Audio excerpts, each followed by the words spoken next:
Good. How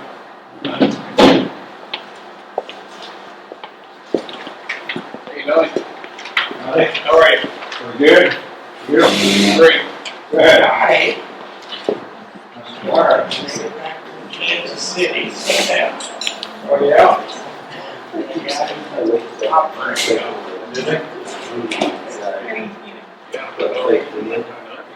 No. Well, yeah.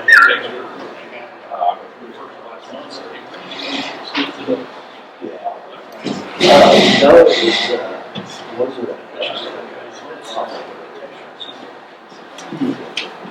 that's a list of longer, but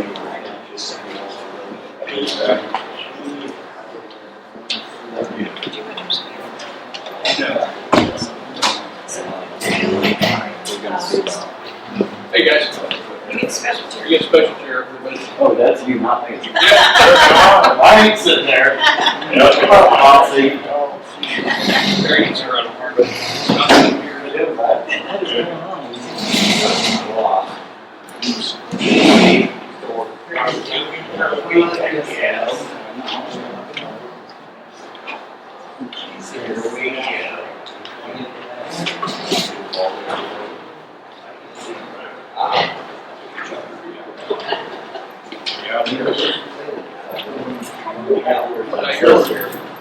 Yes, sir.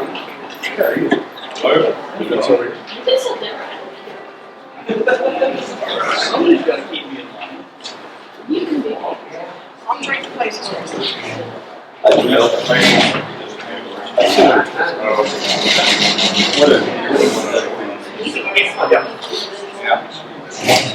Got John, you're sitting on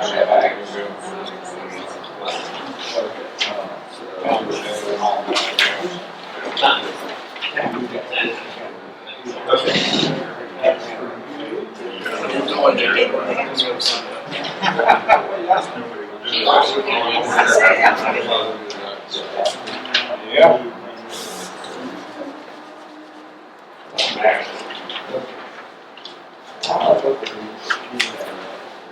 I'm sorry, we couldn't sit in your shop. You tell him, Keith. I saw you once today. That's what happened too. Okay. Yeah. Not your- It's done that.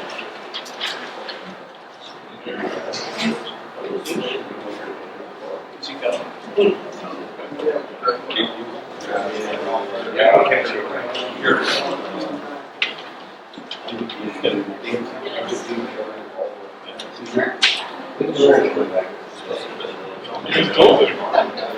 We'll drag a beer.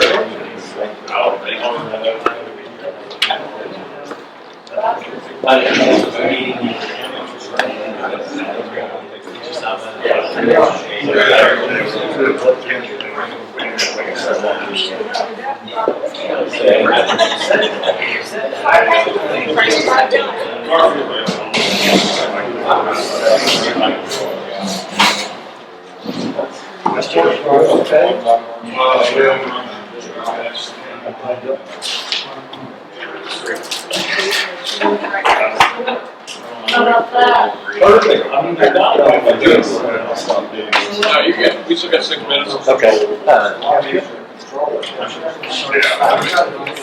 Yeah, that's.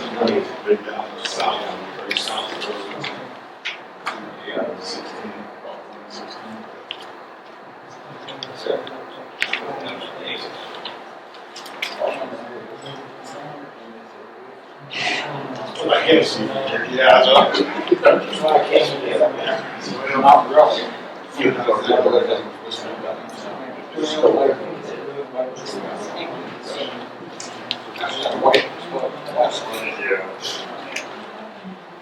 How are you? Yes.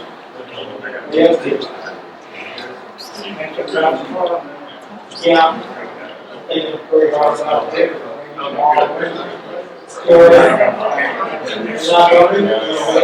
Rain on me. I just gave a little observation. I may get the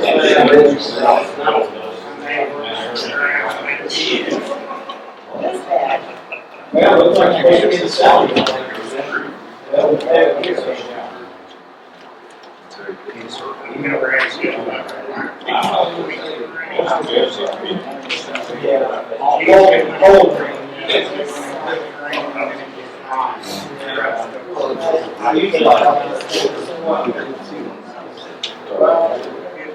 No wonder nothing gets done out there. Hell, you don't even have a map on it. I knew you were gonna say that.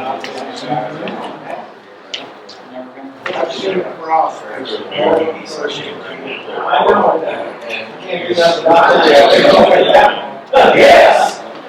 At least I go.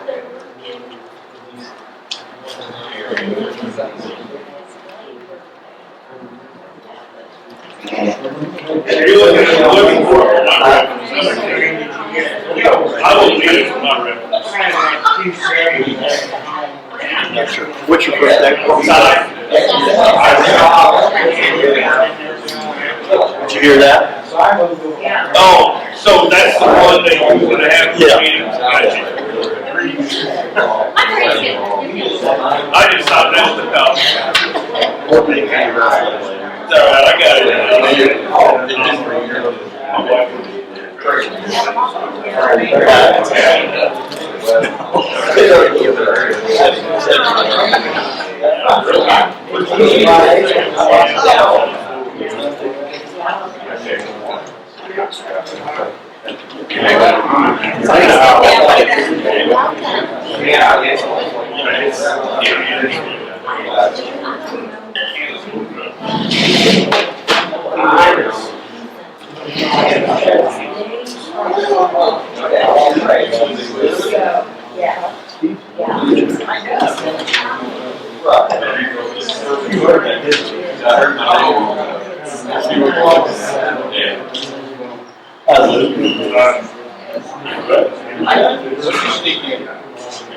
Good. All right, not 5 minutes ago. All right, good to see you. How you doing? Good.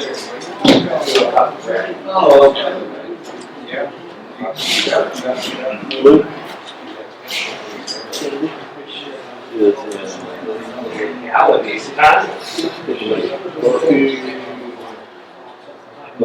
Look, blue screen.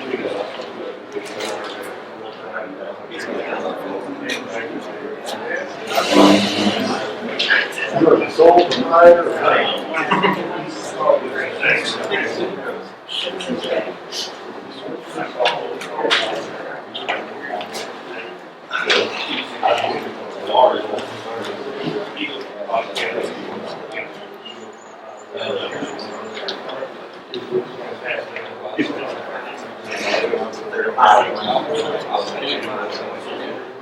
Hey guys, you guys don't have your maps or a sheet showing who's in each township representative. They're up there on the desk, so if you didn't get a sheet for your township.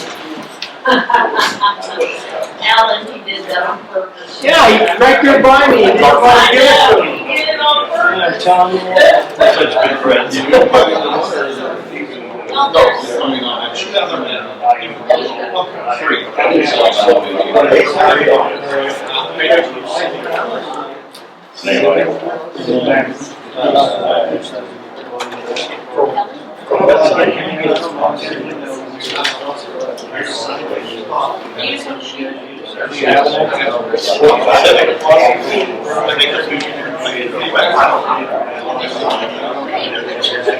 I didn't sign into it because I didn't know if That's pretty good.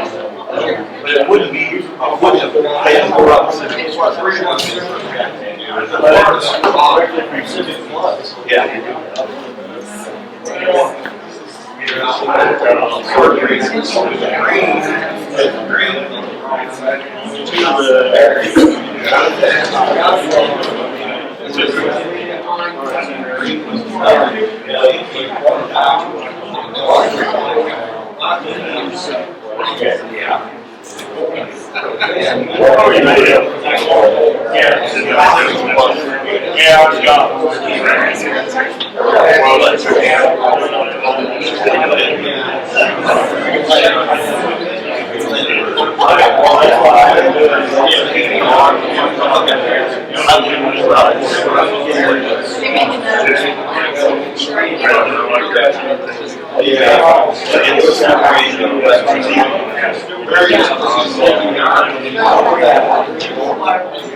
All right, I've got 6 o'clock. We'll open this meeting with pledge.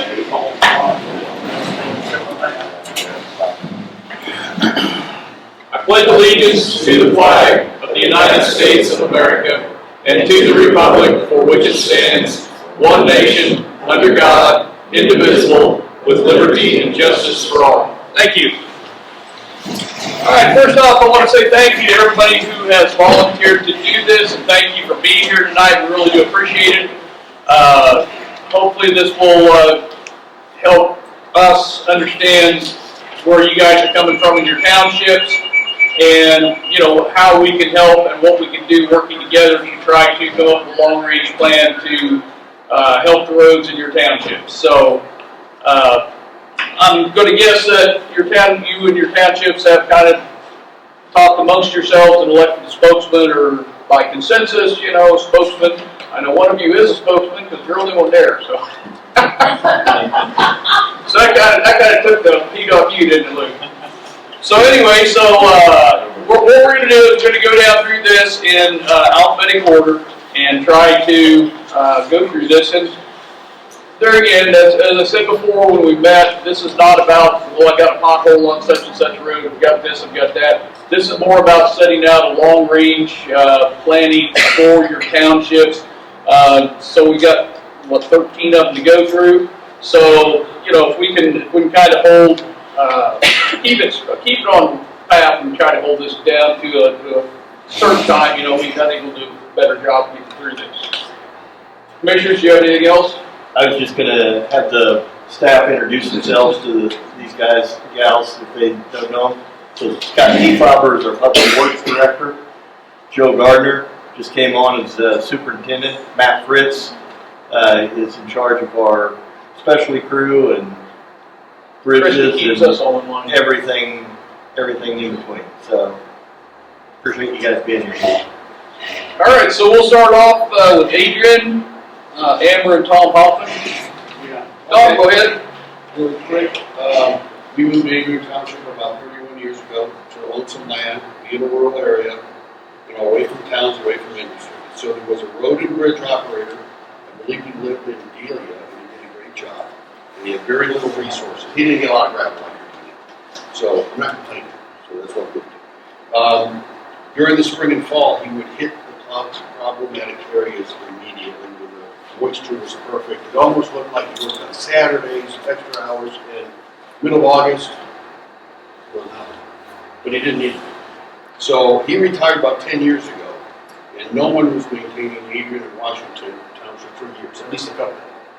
So about, I'm going to say, the roads got terrible, but the last 4 or so years, Adrian and Washington have improved quite a bit, and I appreciate that. And I think you have a new operator out there? He's from Delia. Okay, that's pretty recent, right? No, he's been there, I think, 2 years. Yeah. Okay. Okay, and I think he's doing a great job. So I don't know if you can during like spring and fall, have him work extra when it's really bad and they get comp time, so we're not breaking the bank. Just wanted that to be considered and see if he's willing to do that as well.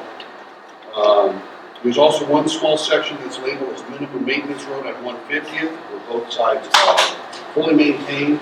I wanted to see if we can. This guy is maintaining it. Other people have bladed up to it, lifted the blade, gone by a half a mile, put it back down, and didn't work.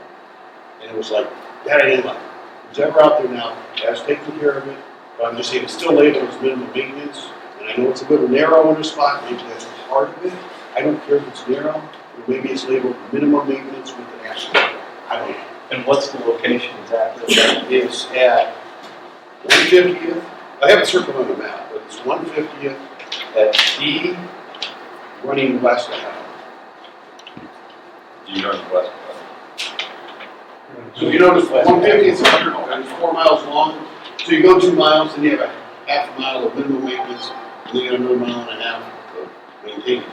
So the neighbor down the road, if that's not passable, he has to drive 5.5 miles when he comes around my house versus the half mile. But it's been maintained, so we drive. You know, it's. That makes sense? Mm-hmm. I will show it to you, you probably found it, right? So maybe the thought would be at some point just gravel that last half mile if people are using that as a thoroughfare. Yes, and you have to put some gravel on it. That's what I'm trying to say, it's actually not that. Oh, That area, it's yeah. got that. If you get a couple of bucks for me to kick in to get that, it's not a front of my house, just get a couple of loads of gravel, I'll pay for it, I don't care. You know, not every year, forever, but to get it going if it's low. So I want to appreciate, or give a thanks to the guy that did that, that's working out there. I see him out there, it looks like he's doing a good job. And I'm not going to talk about the quality of rock, I'll let other people do that. I know you're trying, but you can't find a affordable rock that doesn't break apart, you know, or that's nearby. But I'm just saying, it's a lot better than it had been 5 or 6 years ago. So, and yeah, there's little potholes and stuff, I don't care. It's a gravel road, you know that. So, Okay, great, thank all you, I gotta Tom. Appreciate it. All right, next up. Oh, Luke, you're on this one too. Manor. You speaking for both? I guess. You guys are well aware of our issue with Manor. This is kind of where we got started. After the first year, I thought we were going to be doing really good, and then Brandon had surgery and was gone again. So, had a few blades out there and kind of got some work done. One of the things on our list was 214 road between H and I, and it's got rock on it. It's a lot better. Appreciate that. Kevin does, I'm sure, when it rains. I think I road, you said it's got some. One section, there's 2 miles, it's real good, and then there's about a quarter mile that needs rock. It's got some on it, but It's got some, but it gets that deep real quick. It's there, it's between my house and the highway. On the way So home. it's So between 214 the highway. and the highway. 214, that'd be between, it'd be from 222 north, quarter of a mile, that needs rock, yeah. You've done everything else. Okay. Right up by Kip Shoot. It's ours now, it's Kenley Carpenter's now. Okay, I'm just going off the old Yep, maps yep, I got. So. yep, it's right Okay. to there, it's rock good to that house, and then there's just that quarter mile that they never finished between the two. They re-rocked everything south of 222, so. Okay. That's the only one that I've got. when you're out and about, driving around your area, do you ever see drainage issues where maybe tubes aren't maybe fully drained? I'm getting there. Okay. Okay. 222 from K to basically M. Ditch work, needs the ditches cleaned out. The first 2 residences from between K and then L, the water comes out the driveways and right down the middle of the road. I mean, need to clean the ditches so it stays off the road. Then on, Could I comment on that too, though? Yeah. I know we have those issues, but we also have some residents that their driveways, the way they're built, just shoots right out in the road too. So we hope that they would help us out and do some berms or something in their driveways to help prevent that, if they could. yeah, I know mine are that way. They run down the road and I try to keep the grass to where it gets into the ditch, and then I end up with potholes right in front of the house. So, but that's just one of them. I mean, it's cutting the ditch down the middle of the road, and kind of the same deal on 214 road between N and M. M and N. There, John Davis's place, the top of that deal. There's no ditch at all, so the water just runs down the middle of the road, both sides of that deal. Yeah. The tube at 222 and L4, it cuts across the road there, and I think it's plugged. And what was that? 222 and L4. Okay. And then down toward the south end of L4, there's a bale pile and the same thing. Water cuts out in the road, cuts across, makes ditches. Is the bale pile in the right of way? Or is it? No, it's off in the, Okay. but it just that there's a driveway that kind of goes up the hill. And the whole hillside kind of runs down that way. So, do you know the owner of that? Do you think you feel comfortable having a conversation that if these guys come out to do some work in that area, hey, can we do a little work, to make sure that your drive isn't contributing to the Right. Absolutely, because I know that's one of the things that you guys have fought for a long time is landowner not letting you do the work, Right. Especially with the ditches and your Yeah. driveways and stuff And like that. in order to, everybody's here gonna complain about the roads, and in order to protect our roads, we're gonna have to sacrifice a little bit of our own, for sure. Mowing the ditches, things like that, whatever. I think one of the main, M Road from 222 to the highway and then north, the next mile north, just washboards have been there for years. The road's flat, they can't hardly get them cut out. I don't know what to do about them, but they've been there forever. So, needs gravel added to it, 4% slope to it, and Yeah, because there's not much of you gotta a, get water off the road. not much of a ditch there to build back up. One of the main issues in our area is we haven't been bladed regularly, and the edges of the roads are full of grass.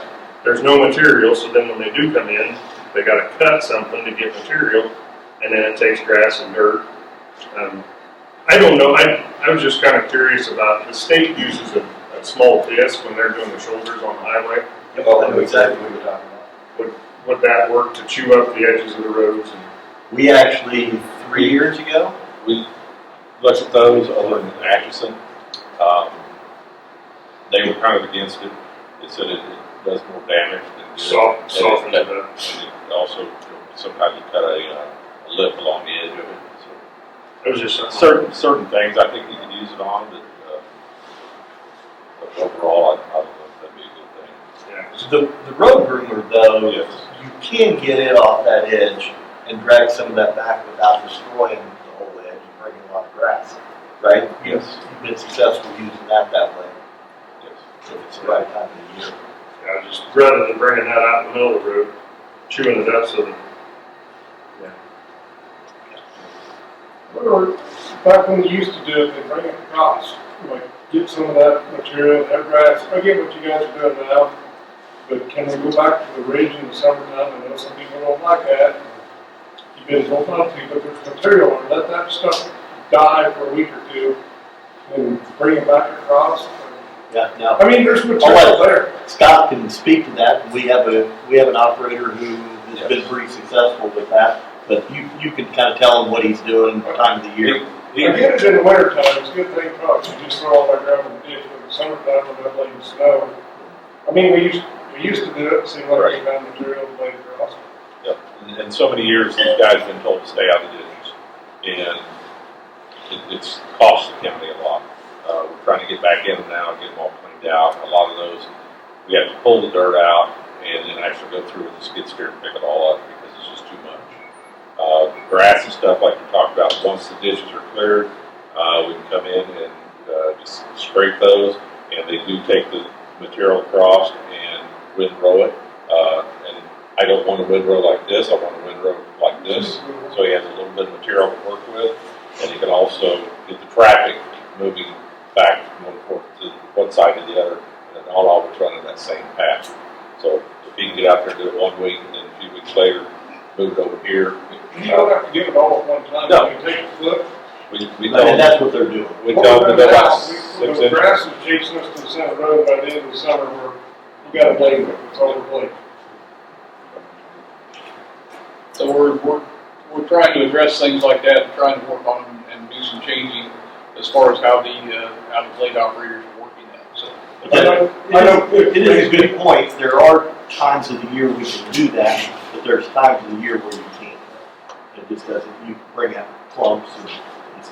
but they got to be taken over sometime, let them dry and bring them back. Like you said, in 2 weeks. If the stuff will bleed the road once, maybe twice a year, then they ain't gonna work. Any more guys? That's all it's gonna be. It's about what I had, other than hopefully we get a blade sometime soon. Wait for the doctor release. I know. He's almost done. All right. Okay, so that's banner, so now we have cedar. I'm here. You go ahead. Okay, I brought it up before, 190th Road between you and Denison. It's not actually marked on here as being minimum maintenance. The state gravelled that years ago when they did the culvert up there on 16, and it's since all went in the ditch and everything else. Starting last summer, we got crowned up real good. Mark's got good property out there, Just as a disclaimer, I think, and I've been complaining about it for, Jeff goes up down that road. I know Larry's been going in there to eat lunch at Denison. He knows what it's like. They got crowned up big time right now. Well, that's creating other problems. There's 2 culverts that's washing off the top of them right now, where the water runs off the road. And both those culverts will swallow a full-size vehicle. And trust me, I know because my son dumped one truck in there. And Lady Fingers Towing out of Topeka dumped a truck in one in the last 6 months, laid it on the side. There's another culvert. There's water pooled on the north side because everything's got pushed off on the south side. It's blocking the culvert. I got pictures of that if you want to see what they look like. And that's another place that's will swallow a truck too. It's great that we got it crowned up so water leaves it, but it's taking all the dirt with it too. And, you know, there's several landowners that utilize that. I got a video pulling out a Hoyt fire truck because they were accessing that wreck Denison on that road because GPS sent them down that road. You know, it's an ongoing deal. About a mile and a half of no gravel. Then you get everybody used to come out there and play. Now, I got a neighbor that goes through there on his tractor, just, I don't know why. not me. No, not me. Actually, Let's get that I'll out tell you, there. Mark's pretty good about not coming out there or not tearing up the road. I mean, they usually get hay hauled out of there when they need to. Mower they'll run there, they'll take their side by side, and they don't, I mean, because they don't want to tear up the trucks. Anyway, so, but that's one thing that could really use some work. It is the access to Denison from the west other than the highway. And it's from you To do this. Actually, it's actually a little past you to, like, I think B6 is what your deal said last year. U4 to B6, I believe is what it says. Yeah. But as Roger stated, and I'll just throw this out there too, as Roger stated, in any of the maps, because I was chastised when I first purchased that land out there, we should have checked to make sure it's not a minimum maintenance road. And I said, I went to the appraiser's office, got new maps, looked at every map I've had from this book on. It's not shown as a minimum maintenance road in any of them. So I know at one time that, as we said, the state did come in and redo that for the detour. And it was maintained as a road up until 4 years ago, 5 years ago, I think it was, 5 or 6. It's probably been 5 or 6 Yeah, weeks. 5 or 6 years ago when, and this is on me, I haven't gone back through the minutes to see when the state did do the detour through there, if it was taken off the minimum maintenance list, even though it's not shown as minimum maintenance, it is on the list. There's got signs on it now because Yeah. partially because the one time after my wife pulled the postal carrier out, the county came out there and they almost got stuck too. Yeah. So anyway. Yep. You know, that's going to be an ongoing issue forever until something's done with it. So that's one of those roads that I think these guys can put together some numbers of what it's going to cost, because you're going to have to go in with base probably first, some, and what are we running? So on W Road, what are we running? We put a 2-inch base down and 1 inch mortar down. Okay, That's, and how many ton you were talking about? we usually try to do, on a rebuild, we try to do 3,000 tons a mile. So 3,000 tons a mile. So, Depending on where you get it, it's gonna be $17 to about 25. so that would be one of those projects that we're gonna have to budget for, you know, we're gonna have to pull some money aside and put others. I know there's another one that Alan's talked about that was, no, Kelly and Ives talked about, it was kind of a rebuild. But it sounds to me like it's something that should be done Right. sooner than later. Yeah. Another one I got on the list to maybe ask questions about, Charlie Martin brought it up at the town hall meeting. B Road between 174 and 178 goes nowhere. Either of you three up there, deer hunters or anything? County guys? I know. Deer hunters? Are you deer hunting? I didn't get that. Well, because Chris Seymour owns property down there on that corner. He owns a property a mile and a half north there that he manages. Chris Seymour owns B Outdoors. He manages the other property for some guy out of Colorado. It's awful funny that between his two properties, there's a lot of gravel got dumped out there. Neighbor lady said there's gravel. I don't mean to interrupt you, Yeah. but I'm gonna address that. Okay, I would love to. It needs to be addressed. There was an individual who was given the responsibility to go down there.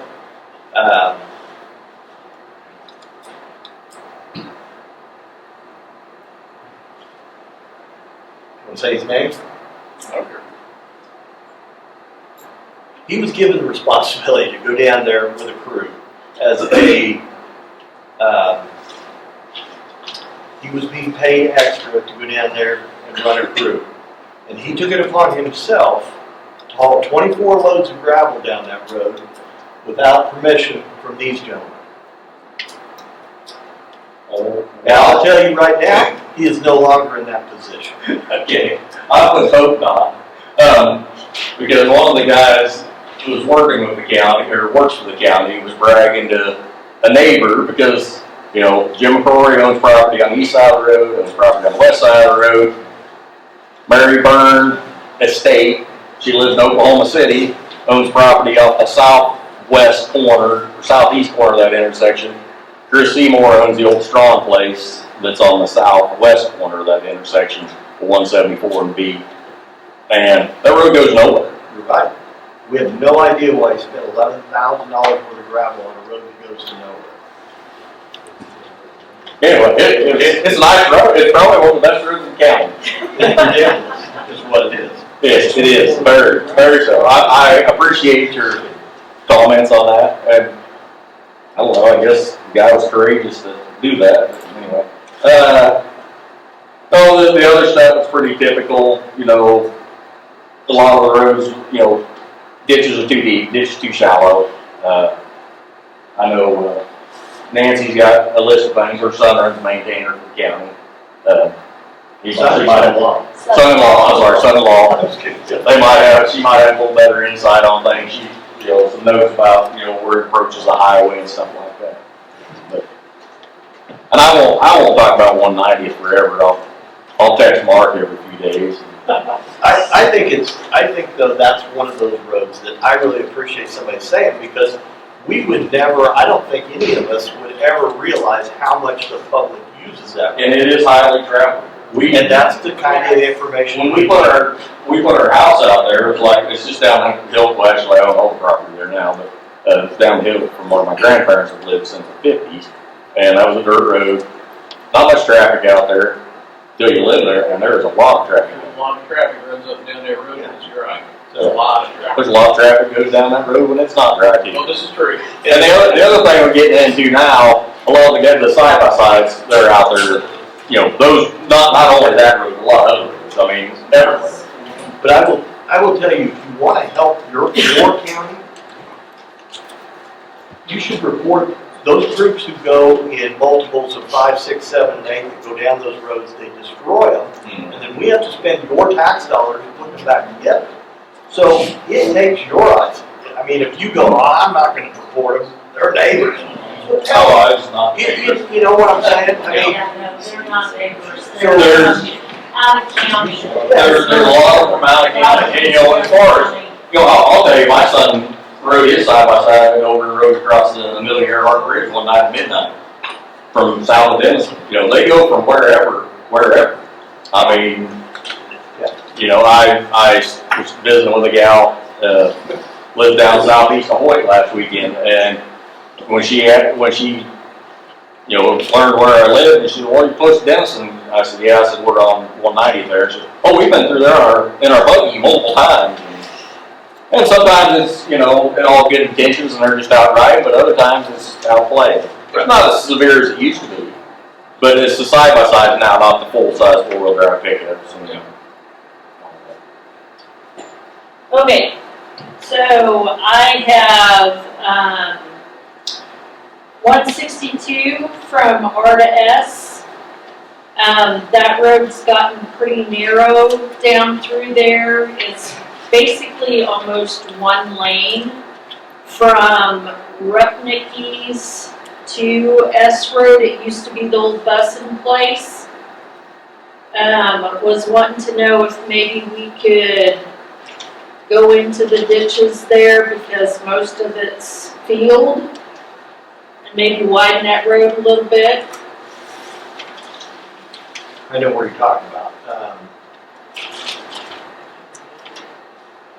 Typically, on the lower traveled roads, we have tried to narrow them up and not, because it takes a lot more maintenance to widen Right, the road. I So understand if you that. look at a U4 road where there's a lot of commuter traffic, Yep. or 142, but then when you get to some of these secondary roads, where we don't mind putting the gravel on, but widening them out. I mean, when you meet somebody, you just have to slow down and pull over. And I know exactly where you're talking about. I mean, I go down the road every once in a Yeah, while. because if you meet the school bus there, Yeah. there's nowhere for anybody to go. Is it all the way down that road, or is it just in certain No, it's places? just like a quarter-mile stretch right there or so.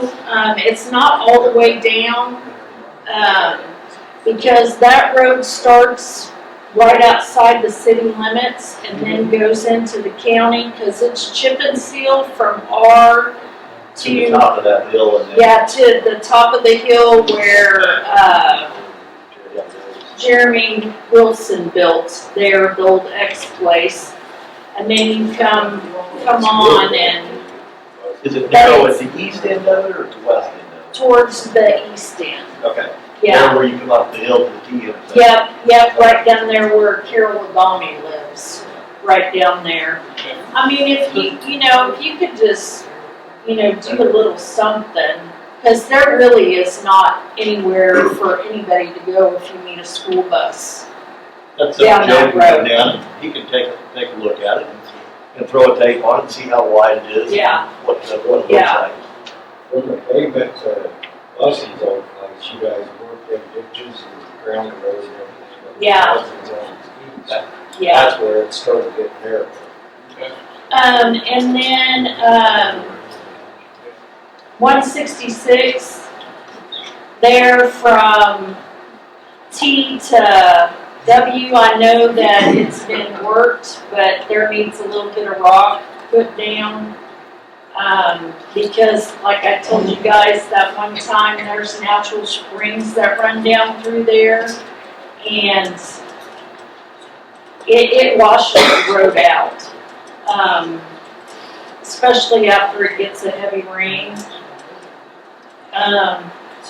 And then 158 right past W Road, there's a tube right before you get to Tom Lux's place at the top of the hill. That looks like that's starting to wash out there. It's a pretty, On the south side. on the right where Chris Martin lives at the corner of 158 and W, you turn and go back east. It's that first little crossing right through there before you get to the old burnout stone house that borrows them. There's another thing I have to take a look at. No. Oh, you did? Did you know that? Did you hear it? This was over the weekend, we were out through there. Yeah, yeah. So, and basically that's pretty much all I got. Would you mind if we get a copy of that? Well, I'd like to ask everybody, if you have a list like that, get us a copy or Yeah. somehow get it to us. Yeah, And we can add it to ours, because we got lists too. yep, you can sure have it, yep. Thank you. Thank you. All right, is that it for Cedar? Okay, how about Douglas? I don't have much. Thank you. I must not have good diligence like these other people.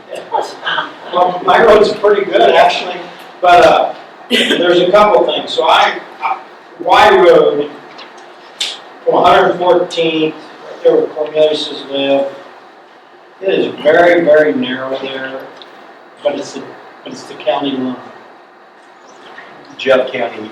I don't know, where do you guys maintain? Do you start at, because I see Jefferson sometimes going past where they're supposed to, and so I don't know where the line is, where you guys start and where they start.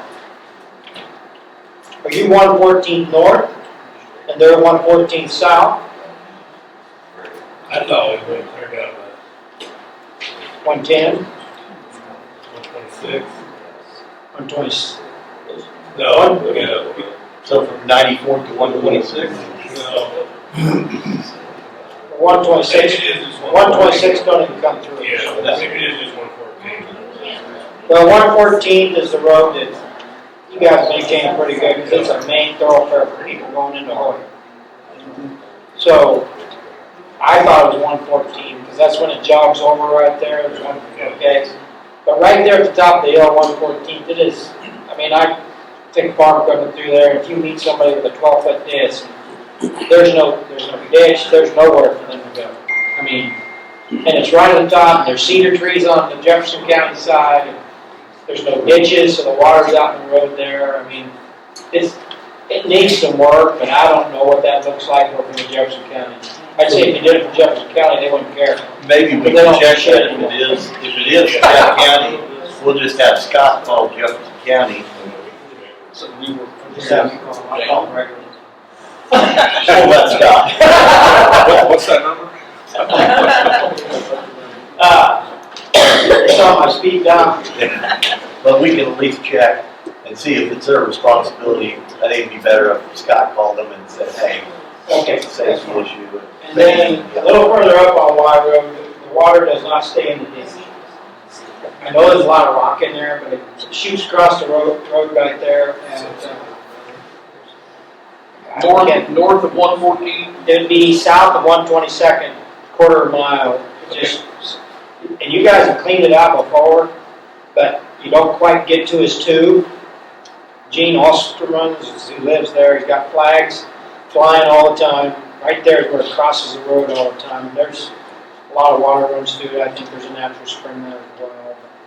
Those would be the two places that's on Y Road. And then 126th is we're pretty narrow from the highway west for about a half a mile. I don't know if we can do anything with ditches and crown it a little bit. So it's only about a half a mile that's pretty narrow. I don't even know how much it's traveled from 126 west. So, from the some of highway. that stuff we have to run. From 75 highway? Yeah, you probably travel that one. Yeah. You don't think so? It is, but again, it's a secondary dead-end road. So No more. there's 1, 2, 3 people live, 4 people on Well, then 5 houses you back can there. ditch that then far enough. I'll travel anyway. Yeah, I'm just kidding. it was worked on last year, the ditches were clean. They were. Okay. Yeah. All right. Well, Well, Gary Cook lives on that road, and a couple other people, and, yeah, they got the ditches cleaned, because one guy didn't like the place with the mailbox. Were you down there on cleaning that one, on 126? It's a dead end, east off the highway. Oh, no. Okay. I guess it is on your agenda, just start cleaning ditches so you got more of a ditch to get the water on. Every day, I think. You know as well as I do, that's a big deal, and I know, I used to work for the township down in Oakland, so I understand people complaining, and people are just forcing others. But at some point, you just gotta do it because it has to be done, and that's what I told him, you live on a gravel road, we're gonna clean the ditches. Like was stated earlier, you know, for years you were told to stay out of the ditches, the road and bridge was, and our policy is get in them, get them clean, get the water off the damn road, so. And I So appreciate that's what we're that, 'cause out I think that's the key to crown and get the water off the road as quick as you can, because you know as well as I do, if that road's crowned, that water doesn't sit there and doesn't cause bumps, doesn't cause holes, so. Yep. That's all I got. And comment on your narrow roads that everybody keeps bringing up. Things we gotta look at too is whenever we go look at them, we have to know what the right of way is. And there's so many times where we just got a steep I bank know, and then a fence right on top of it. well, and that is the Those- scenario. Yeah, I mean, those, there's only maybe 6 feet to the west, and there's probably only 5 foot to the east. So it's just it's a crunch spot, but it's right on the hill, and you can't see coming over it. So it's dangerous is what the deal is. I mean, again, like people say, those need to be put on these projects to, you know, be taken care of. yeah, well, I don't know if there's anything you can do about it. Yeah, but you can buy right away from the landowners, and they'll sell it. Probably not. Don't point it all out, like I said, it's just dollars, you know. Good luck. But, I mean, I could talk to Cornelius, but he's pretty easy to guy. Typically, these projects that they get throughout the year, things like this, the smaller things, I think 85% of those get cleared. When people call in and say, hey, I have a problem here, 85% of those get cleared throughout the year. So, in rough idea, how many of those concerns you get on an annual basis? Around 600 a year. 600? Uh-huh. How many you actually get done?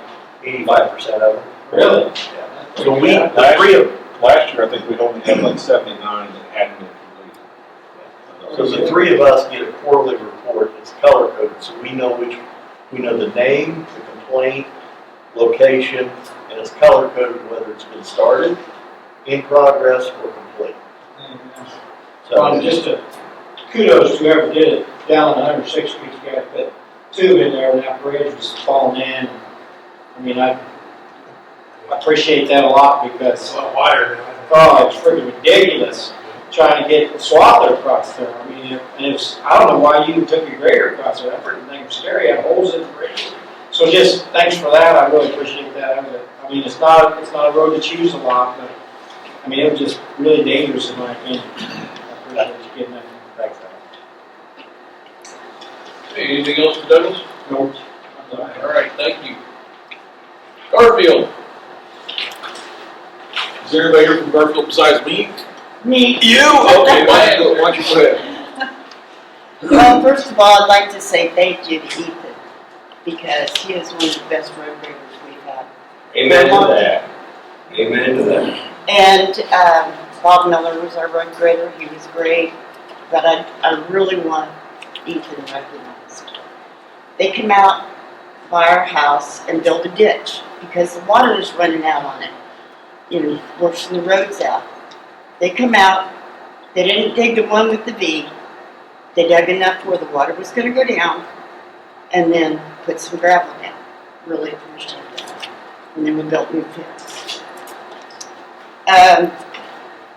190th and X Road.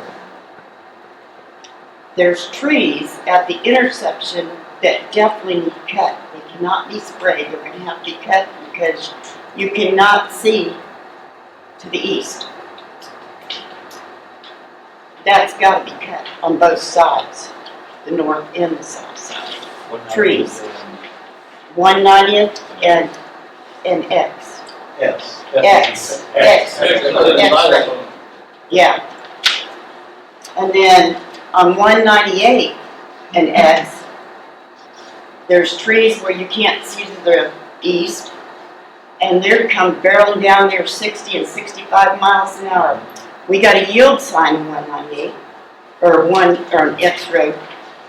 But that don't matter. If you're out there in that intersection and you can't see that down that road, you're dying. I Yeah. guarantee you.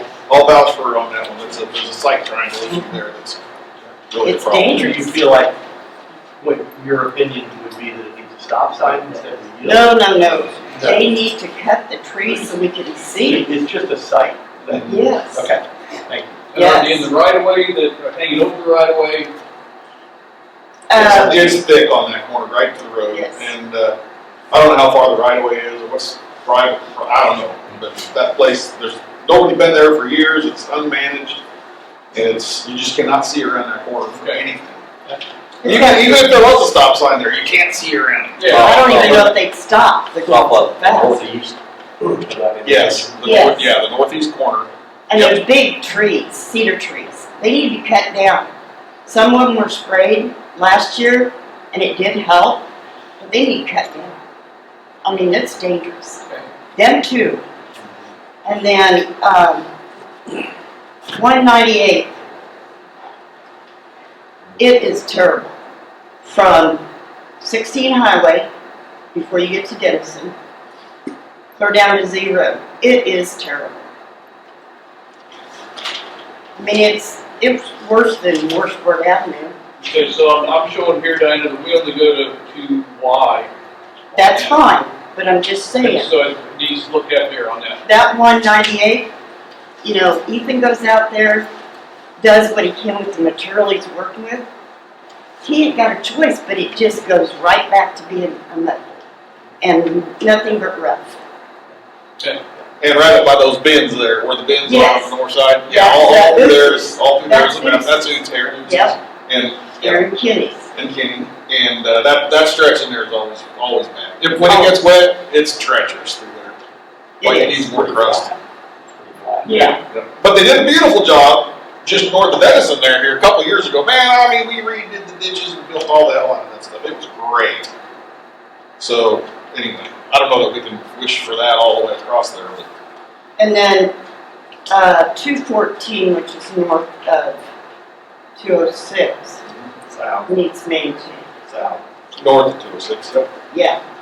North of 206, but it, yeah, that road there. And then W4 road going back north needs maintained. It's been maintained, but no gravel. You know, and it's really bad. And just to throw this out there too, every one of our operators know that if they need rock, they can call and we normally get it to them. We don't always have the rock. We don't always have the budget for it. So we do get kind of, picky of where it goes. But I don't believe Matt or myself has ever said, no, you can't have the rock. Do you and Joe go on some of these roads that I'm talking about? Okay. We definitely have to pick and choose our battles. Like if it's a road that is a dead end, like we said earlier, we're not going to dump roads of rock in there. But we can pick the roads with the most traffic first. They get more love. I know it's not supposed to be that way, but the more travel, get more. But we try to divide it as evenly as we can. Okay, what about 198 from 16 Highway? I mean, No, you're not wrong. no, I'm not. It's bad. And I will tell you that for 2026, we eliminated all projects, large-scale projects, what these guys were talking about, taking 3,000 tons per mile. We're not doing any of those this year. All the gravel that we have in budget this year will go to just maintenance. So like We are going to finish W. And that's, but that was already budgeted from last year.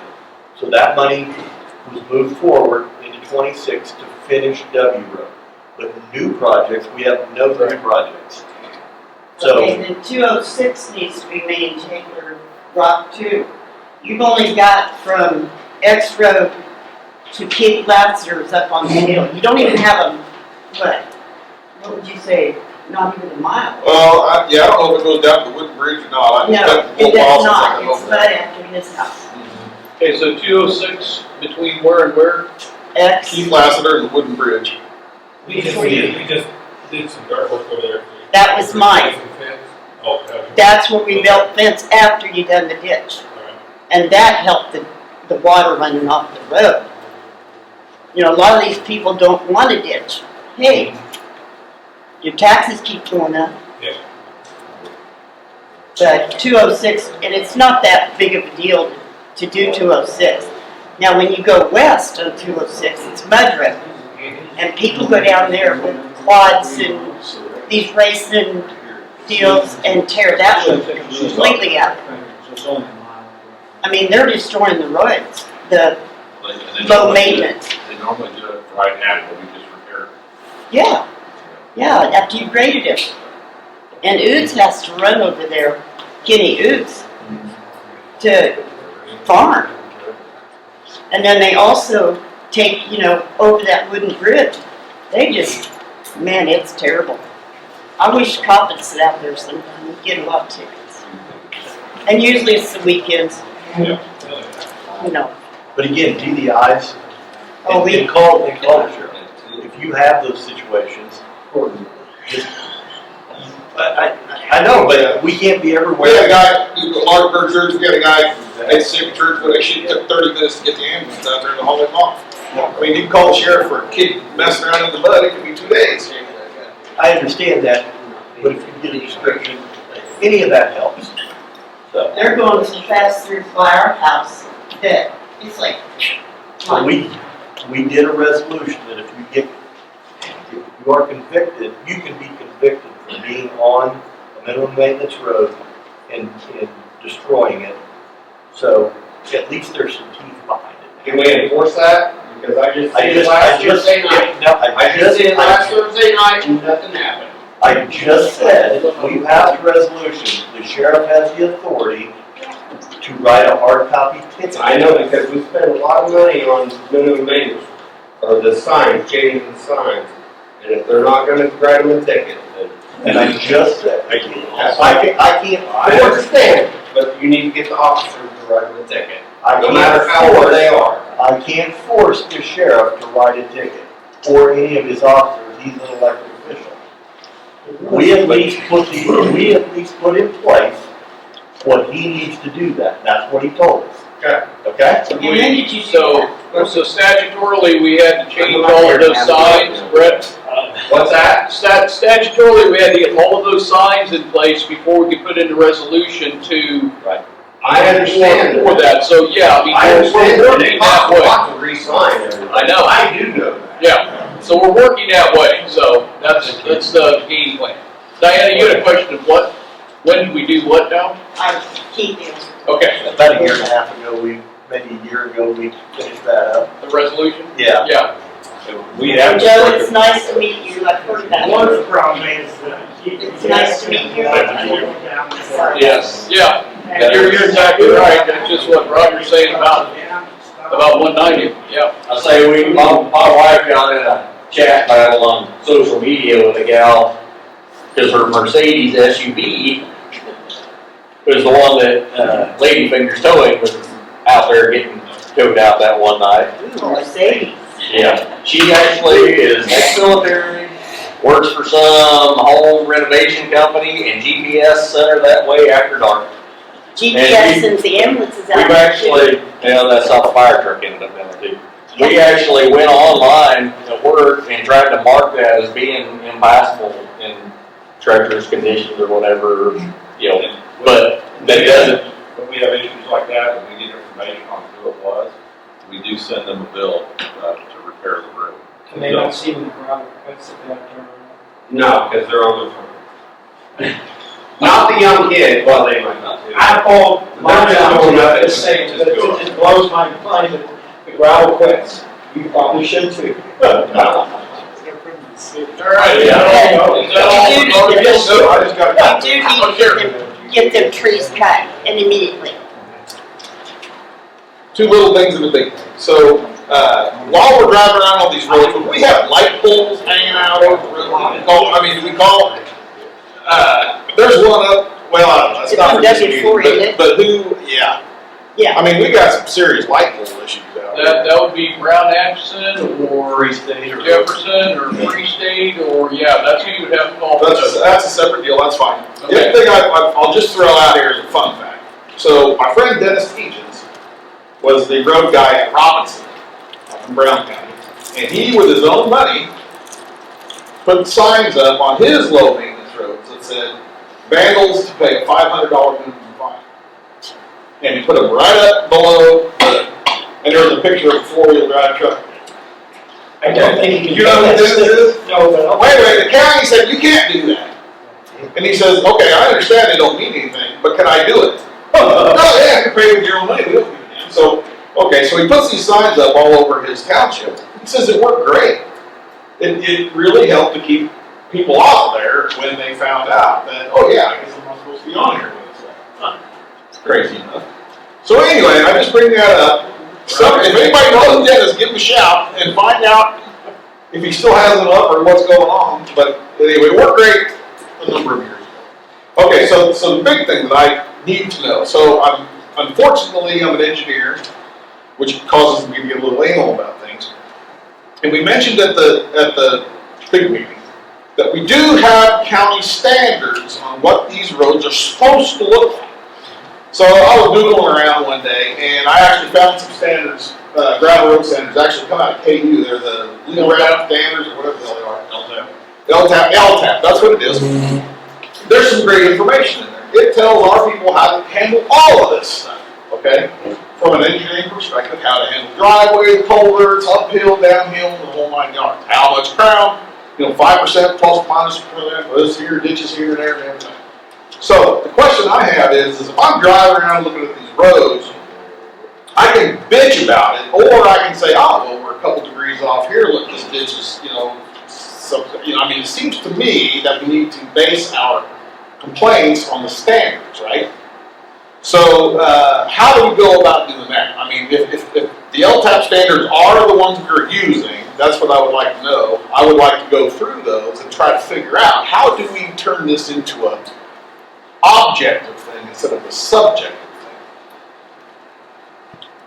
thing. I guess you'd have to be able to determine if you're driving down the road in the blades, they have a degree meter that tells them at what degree they're blading at and that type of thing. But, yeah. But I'll tell you what, the roads I drive on, I'm graded 5%. And well, once again, for the longest time, there was no money to put rock on the roads or to try to maintain them to this standard. And I believe this standard came in, what, 6 years ago? Yeah. But when we sit here and talk, oh, I love this operator, but I don't like that operator. That's a subjective deal. Does this has this kid, read the standards and he's actually, grading the roads according to, the standards? Sure. Or he's just a pretty good hand. Well, let Scott speak to that. Every one of them have a copy of that book on the standards and how things are supposed to be. Again, it comes back to if you want the slope, you got to have material. And some of these roads need totally rebuilt. For one, bring dirt up in the road, get it all compacted to get the crown, and then rock over. Again, it's money and time. We've got over almost 1,000 miles of road. You got to do both sides of them, so there's a couple thousand miles of ditching. So it's not going to get done overnight. We have been, again, concentrating on it every year since I've been doing this.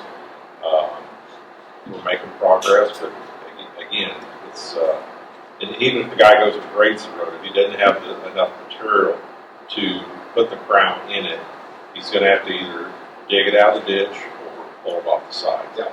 But the point is if you don't do it to the standards, you're going to spend a crap ton of money on maintenance. And one of the things that we do with all the operators, so whenever we have a new operator, they will take a new operator and partner with Brandon Hundley or partner with an Ethan so that they know they're using the standards. And these guys are allowed to, how many times did you send guys to the LTAP training? As much as they need. So they have every opportunity to actually go to the training, and they have the book, and they have a mentor who's going to try to hold them accountable while we're training them for those standards. I think if you drive W Road, parts of it, it's got a nice 4% slope to it. Water gets off of it. It's a beautiful road. Again, I mean, we cut $300,000 out of our rock budget last year to become revenue neutral. Because nobody wanted their property taxes to go up. And Because they're too high already. I can cut more out of it. I mean, we don't, you're right, let's not go there. Because I was frustrated with the whole situation. And I understand what you're saying. We just got another raise from Dennis and Corey. The gravel's talking. When I became a commissioner 5.5 years ago, it was $13. Yeah, what is it now, 22? It's 20, right at $22 a ton. So see, it's frustrating when you have to find money to try to put gravel on the road. But we are dedicating all of the budget to maintenance this year. I think it's that important that we hold off on complete rebuilds. Can't you hire rock all that? You can. So why aren't we doing it? We do. We're doing it. How much is out of that? But we are. $17. And what's the How much further? What's it cost you for maintenance on the What's the cost of medicine for Call Valley to haul it? Because I know there's times in the wintertime it's cheap for medicine, so they can keep people working. We had a conversation a few weeks ago with Bettis about their gravel, and we indicated to them, unless we're in the area, it's cheaper for us to haul from Hams or Atchison, sometimes out of what's the one over. Yeah, but it's not as good as gravel, correct? It's another hand. Yeah. Yeah. So we do that. These guys, I think these guys do a really good job of paying attention to the location, calculating trucking, and trying to figure out, okay, where's the best bang for our buck. Yeah, the problem with going to an Atchison is you're gonna get 3 loads for that day. When you go to Denison, Slaughter, and you're gonna get 10, 12. Has anybody done any freeze-thaw test on that rock? Is that Atchison rock better? Like, are we getting more bang for our buck hauling out Atchison 3 loads a day because they don't dissolve after the first hard freeze and next rain? Or are we just hauling rock to haul rock that turns to lime and dirt and dust? I think in Braden, in the last meeting we did, I believe we brought up that, and we answered that all the quarries, we require testing, and it's not called hardness, but it's a durability test. It's the same test that the state of Kansas requires, and that's what we require. And it's supposed to have a certain amount of fines in it. So, yeah, it is as good as gravel. Okay, anything else for Garfield? Did that answer your question on the standards and everything? Yeah, the way I look at them. Do you want a copy of that? I can manage. Okay. And I'm gonna, Luke, you're gonna have to wait just a little while longer.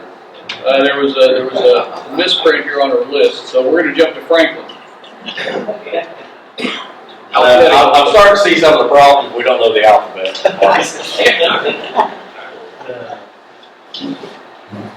Yeah, I don't know if Roger's got anything or not, but actually, right now the roads are pretty good in Franklin. Say that louder. Yeah, the roads are pretty good right now. Even in forecast lately. Yeah. Talk about Friday. 198 road. I see you guys you're going to chip and seal it this year, and I see you got places painted you're going to cut out or whatever. How soon are you planning on starting that's coming up pretty quick, The chip and seal portion, they said probably be June or July, so then to do that, but we're gonna, again, get ahead of that. I don't know if this will, are you going to go clear to 16, like through Birmingham? I don't know if it's going that far or not. We're not on 198. I don't think 198 is. To 16, are you gonna go that far? I think you're right. They're actually looking at patching too, as far as some of the places that they painted. Because I think the old highway painted. I don't think you're doing the. 198 is not on the list for chip and seal. Yeah, it's. They got to mark the potholes. Well, yeah, I think they're looking at patching. Where I was going with that, just south of Birmingham, T Road, it's chip and seal, I don't know, quarter mile or whatever. Yeah. that's pretty, it needs some attention there. Okay. We do have a budget for asphalt this year, we never had that before. So we do have a little bit of money to work with to do some patching. But I got another spot you might look at, 214 Road, right around R4, where the road collapsed here a few years ago, and you guys put a bigger tube in there.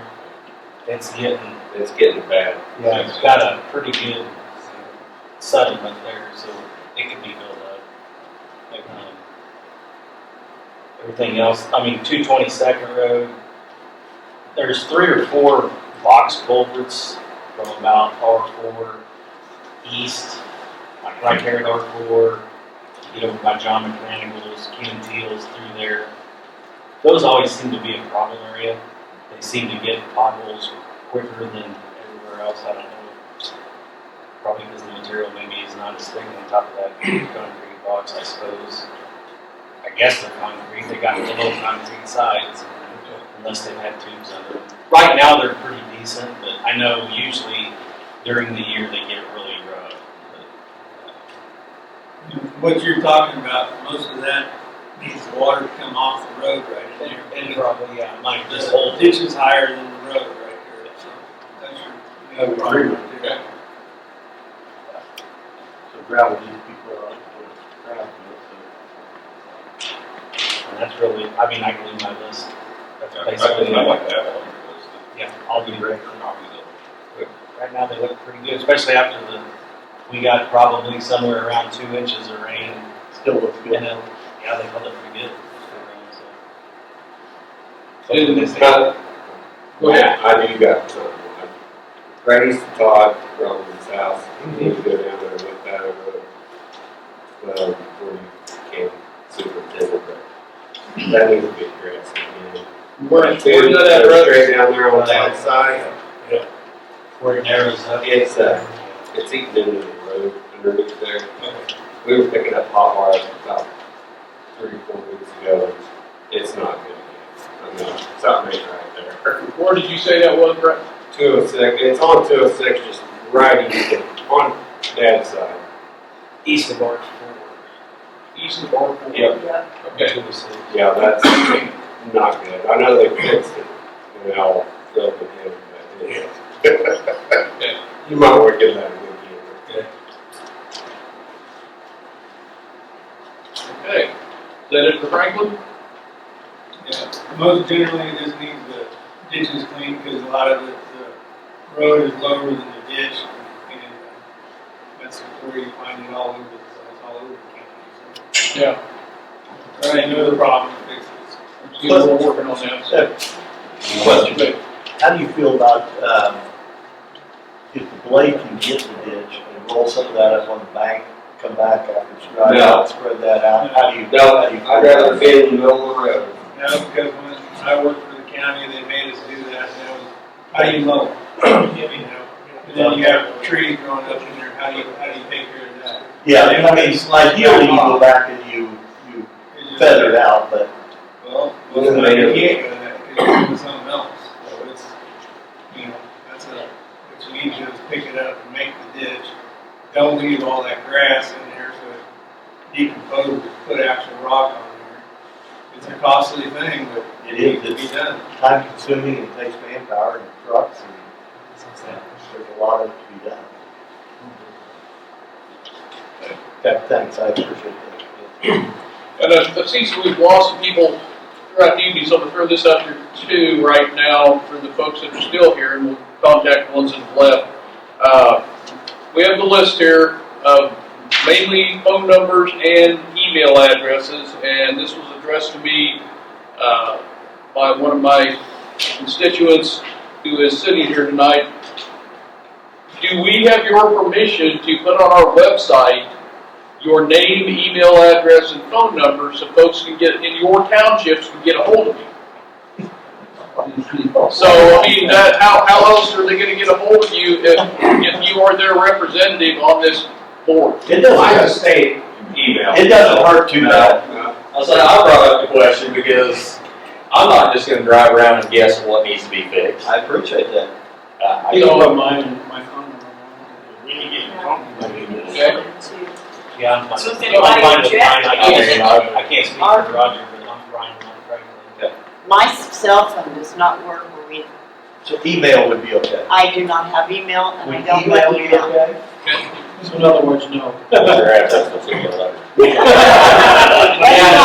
to let it. You won't get it either, so don't. I mean, so this is really kind of a big thing, I understand, as far as for not being bothered in the evenings and all that good stuff, but since this is a volunteer position, but if your fellow citizens in the town, your township that you're representing are not able to contact you or get a hold of you or know that you are the representative for that township, well, then we're kind of at a stopping point, aren't we? I mean, we need to have. Is it okay to? Part of the purpose of this was for people who live inside the township, come communicate with the commissioners of issues. Through that they're you. facing.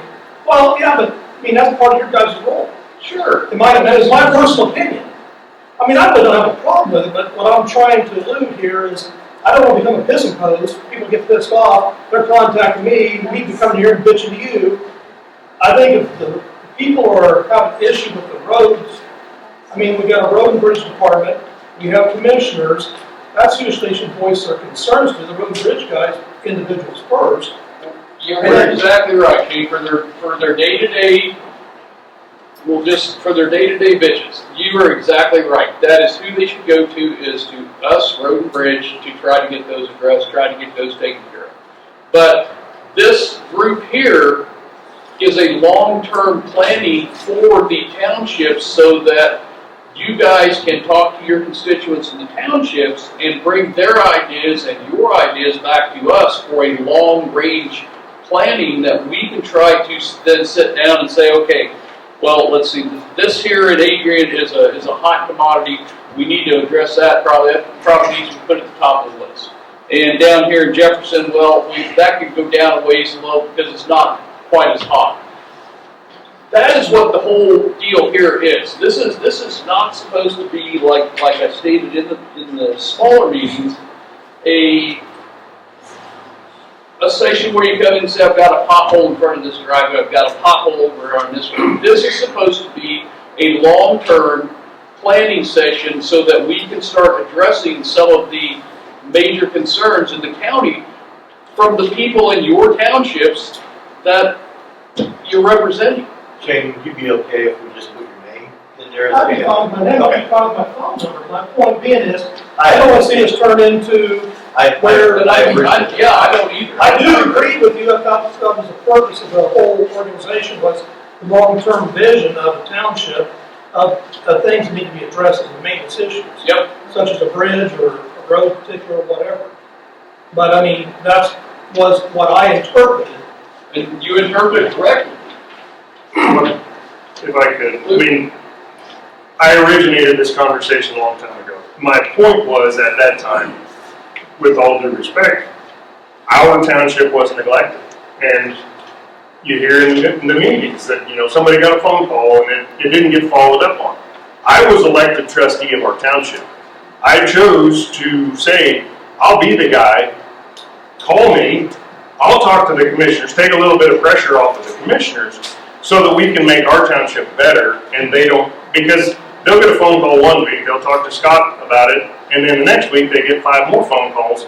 They don't have the opportunity to say, hey, did you check on that road and make sure that, that's what I was willing to do.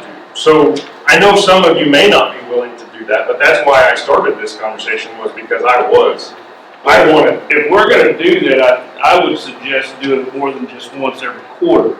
We needed to have way more meetings than once every quarter, because all the stuff that's, being discussed, I mean, some of this stuff will get done, but we're gonna have, we gotta be reminded of and remind these guys of things that need to be done as well. Right, and I didn't want this to turn Maybe every other month. I didn't want it to turn into a gripe session about, No, but if we it was the overall maintenance of the county.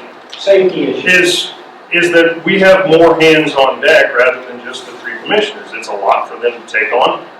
And in the big first, I mean, it's a huge area, and one commissioner has a hard time covering all that area. So more hands, more voices, but they still have the ultimate say. That was where, And maybe to answer your question, maybe instead of having more meetings. You said quarterly, right, is what you're Yes. looking to do, right? Yes. So instead of having more meetings in between, continue the quarterly. But maybe what we can do is email you or Luke, hey, here's what's been completed. I was gonna say a progress report, a monthly progress report would be at least handy to get emailed out. That's my suggestion, if I could get your all's list, and we will add them to our list. But it's, And then- yeah, you guys got all my information. Yeah. And so maybe that would be a way to do that. We'll Instead do of it, so, asking everybody to come in here every month and go through this, Well, not even every month, but do it that way. Diana? Do you guys, when you have your commissioners meeting on Monday mornings, do you have a crowd show up? Or is it because people have to work? Well, we tried having nightly meetings and The answer for the no, first, no, we have no crowd, but we tried having a nightly meeting once. you are live streamed now. we are. Yeah. And, Watch anything on YouTube. the nightly meeting for the first 6 months, packed. I mean, it was packed. And then the next 6 months, it went to maybe one, maybe two people. So we'd sit in there for 15 minutes and twiddle our thumbs and then call a meeting because there wasn't any sense in just sitting there. So then the next year we went to every other month. Thinking, well, maybe that was too much. And once again, we got nobody. Well, I told you this before, you got a lot of people that complain, but they don't want to step up to the plate. Sure. You know, No, they don't want yeah, their we've had that conversation. bad reputation. Shane, does that answer your question or help? Oh, no, I put up. They can call, leave messages though, too. Yeah. And if they get a message like Jennifer and them, take it down, somebody call them back from the county. I just want to make sure you got your question answered and you're comfortable with us putting your name on there. I'm comfortable, yeah, I got fun for me, honest. Okay.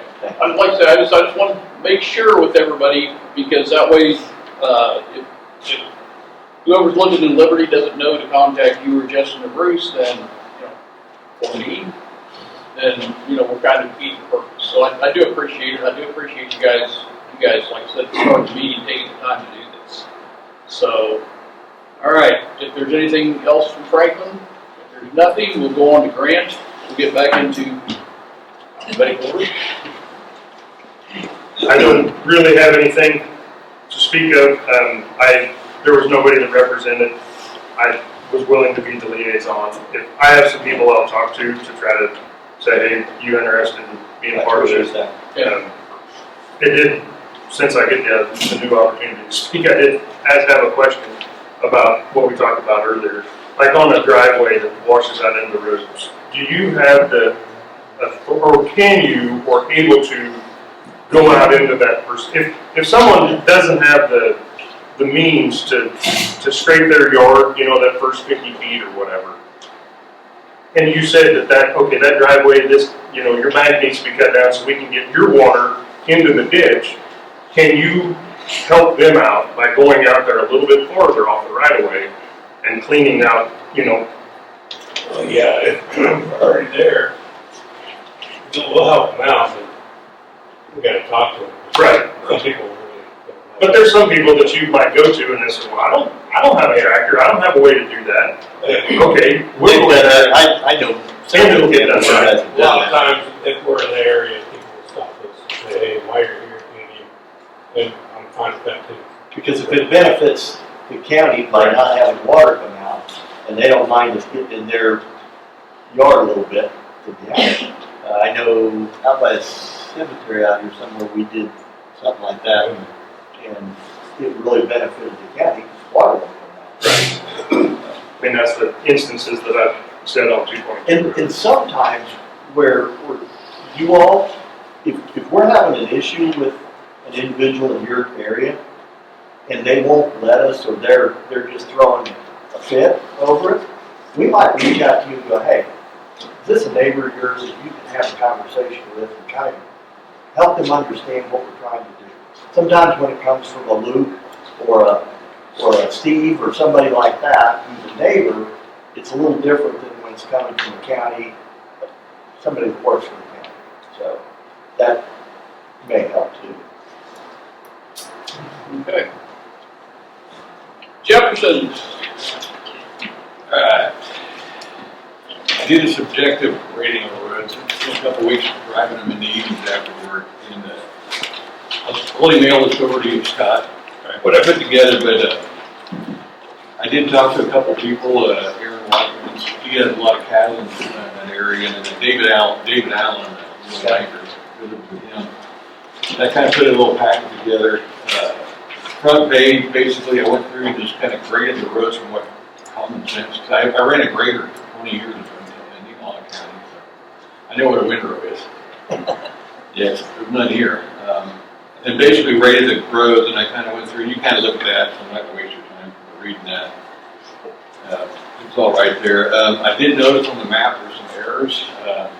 You have M4 road between 250th and 254 doesn't exist. And it's marked as a gravel road. There's nothing but trees there. And then by south of Circleville, that's actually, you have it as chip and seal, but that actually is county, is highway, third of the west city limits. So, and that was it for the changes on the map. So, I got 5 problem areas, big issues, I guess I should say. The chip and seal up on west of Circleville, near I Road, just past I-6, towards the top of the hill. You guys spent a lot of money putting that road in and the chip and seal, and there's like a great big hole about 4 foot by 4 foot that's kind of just starting to creep across the road. It's not getting smaller. No, it's not. No. You have to kind of drive around it. Then on that same road, east of town, where you put the new tubes or bridges in, the approaches are getting full of potholes. Yeah, we address that. Yeah. I think they're coming in, the company that chipped that, I think they're coming in on concrete road. Then the worst dirt road is just south of us, basically what they call Possum Hollow Road, just up right at the Gary Walker corner. There's ruts about a foot deep on that hill. And where was that? It would be 246, just east of I Road. That's a minimum maintenance. Yeah, it's minimum maintenance. That's the worst minimum maintenance road I saw. I did notice a lot of the ones on the northeast part of the township, there's like maybe 10 miles of minimum maintenance there. I don't know how often you grade it, but it was graded recently because you can see where the ruts are full of loose dirt. So as soon as we get rain, the ruts are just going to show up because it's all over settled. So I don't know if it's diesel fuel and labor cheap. I mean, that's where they can hit it more than a couple times in the spring and a couple times in the fall just to get it to where the ruts will actually go away instead of just being, Well, that's the thing too, that we got rainy season coming on. Yeah. It'd be nice if we would have cut those ruts out, but if we do that, you're gonna create a nightmare right there. Until you can get it cut and packed. I mean, they're not high use roads, right? You know, it's roads that actual fields, pastures and stuff. But it's just, you see the ruts there and they just, they have loose dirt in them. And then, I think up on 278th, just west of L, along that gravel road there's probably a 15-foot long trench, about a foot and a half deep, right next to the gravel. I don't know. It didn't. I don't know where the water came from, but I don't know where it went. It was a big, nice ditch. If somebody just kind of wasn't paying attention, they could slide right off.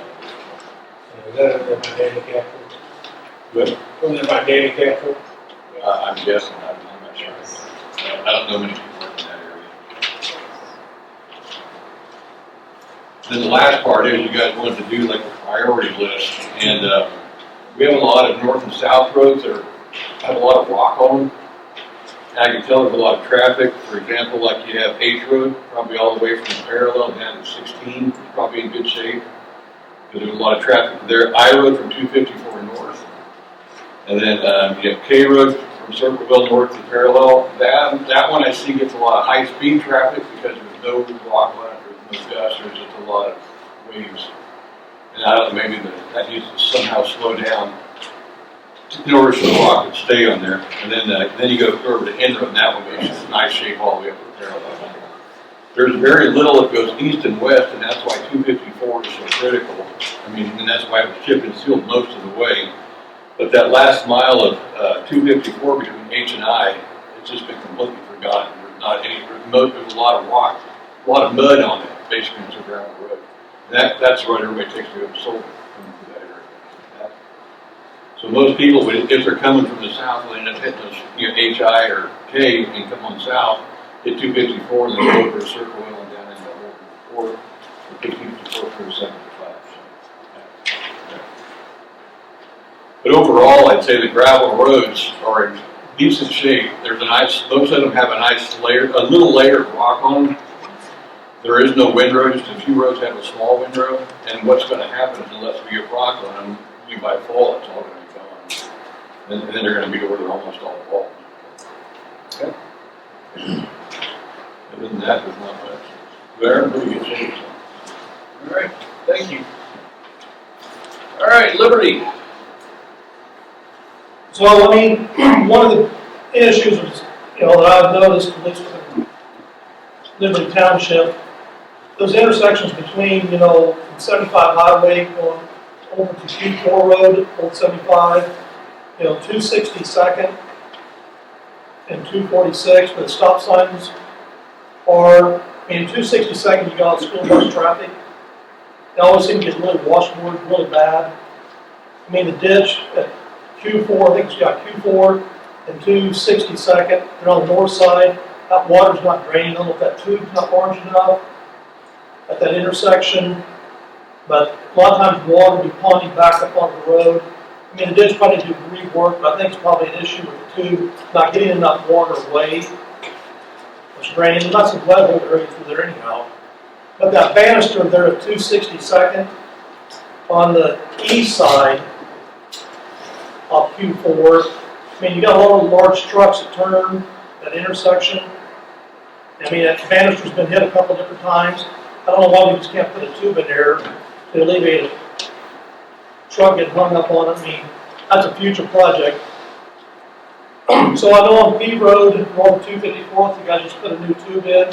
You took out an old, did a nice job. Yeah, it's more concrete. Yep. Since 1912, since that concrete structure was put in, so it needed a little update, I guess.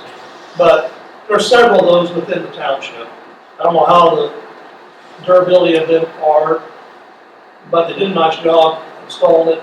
But the durability of the rock that was put back, it's almost already gone. 2 weeks, it's not been 2 weeks yet, has it? Since you did that work? Just last week. It's just amazing how fast that rock disappears.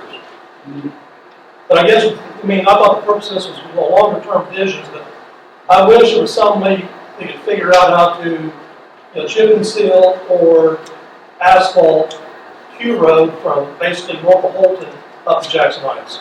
And get some of that school bus traffic onto that road. That has been addressed as not necessarily, because we're not going to chip and seal anything in the county anymore. It's just too costly to maintain. That has been addressed, and that's one reason that we rebuilt that road 2 years ago. 2 years ago, and tried to get it to where it would be one of them that could be have the dust control road stabilization chemical put on it, for the simple fact that trying to keep the kids off of 75 and get them to come down that way in town, or over to 262, where they come anyway and go down that way and get on the old highway. So that that has been looked at, and that's something that we'll have to address and try to find the money for. I know there's federal grants that we looked at and applied, due to combine the schools and projects. No. We did, Shane, we did apply for we've been working on a $32 million grant through the federal government to do roads here in Jackson County. A lot of them would be like their FAS routes, connector routes where people can come out and get to those and then get to the highway. We just haven't gotten it. I don't know if we ever will, but we had Venice come in and look at a couple of roads, like 110, actually going all the way over to K Road and 106 going into Delia, and looked at the base and whether it could handle 6 inches of asphalt. To me, that's the way you fix those roads with 6 inches of asphalt. If you've got a good enough base to start with, and then people have a place to get out to the highways on those. But we have applied for them, and we did an engineering study 4 years ago, 5 years ago. I think it's 5 years ago, I think before. That state of Kansas said if you put in $5,000, they'll put in $45,000. And we had all kinds of information. Well, that has been beneficial because we were able to just pass that along with this grant. So we are trying to find money to do that, especially on any of these chip and seal roads. That if they have a good enough base, we want to get back into the asphalt road because chip and seal just has got to hold up. Machine right down the road, either part, 75 going west towards Circleville. Yeah. I mean, it's east. Well, east too, but I'm just saying. So how much semi-traffic runs up and down that road? I mean, that's an issue. You don't want to know. I'm I'm serious, but we pick and choose roads, I because our potholes and everything else. Yeah, But on the other side of things, we can't clean a road ditch out and call it a road base and pack it in when it's black dirt. But like when they built 254th Road, they cleaned the ditches out, they put it in the middle of the road, and we built it. Now we're paying for it because 254th is falling apart. You won't get an argument out of me. There are several of those roads in the south. That's how we do it. It's not how we do it now. But you know what I mean? We can't afford to build a road. We can't afford to go find clay, buy dirt, find borrow pits, bring in the pans, build a clay base underneath it. No, Bettis addressed that on some of these roads, what they would do. Don, I'll let you speak to that. In fact, 106 down there, coming out of Delia, we did come in, we ground that asphalt chip seal up, ground it, repacked it in, and then put rock back over it, and it's held up really well. It's a beautiful road. Yeah.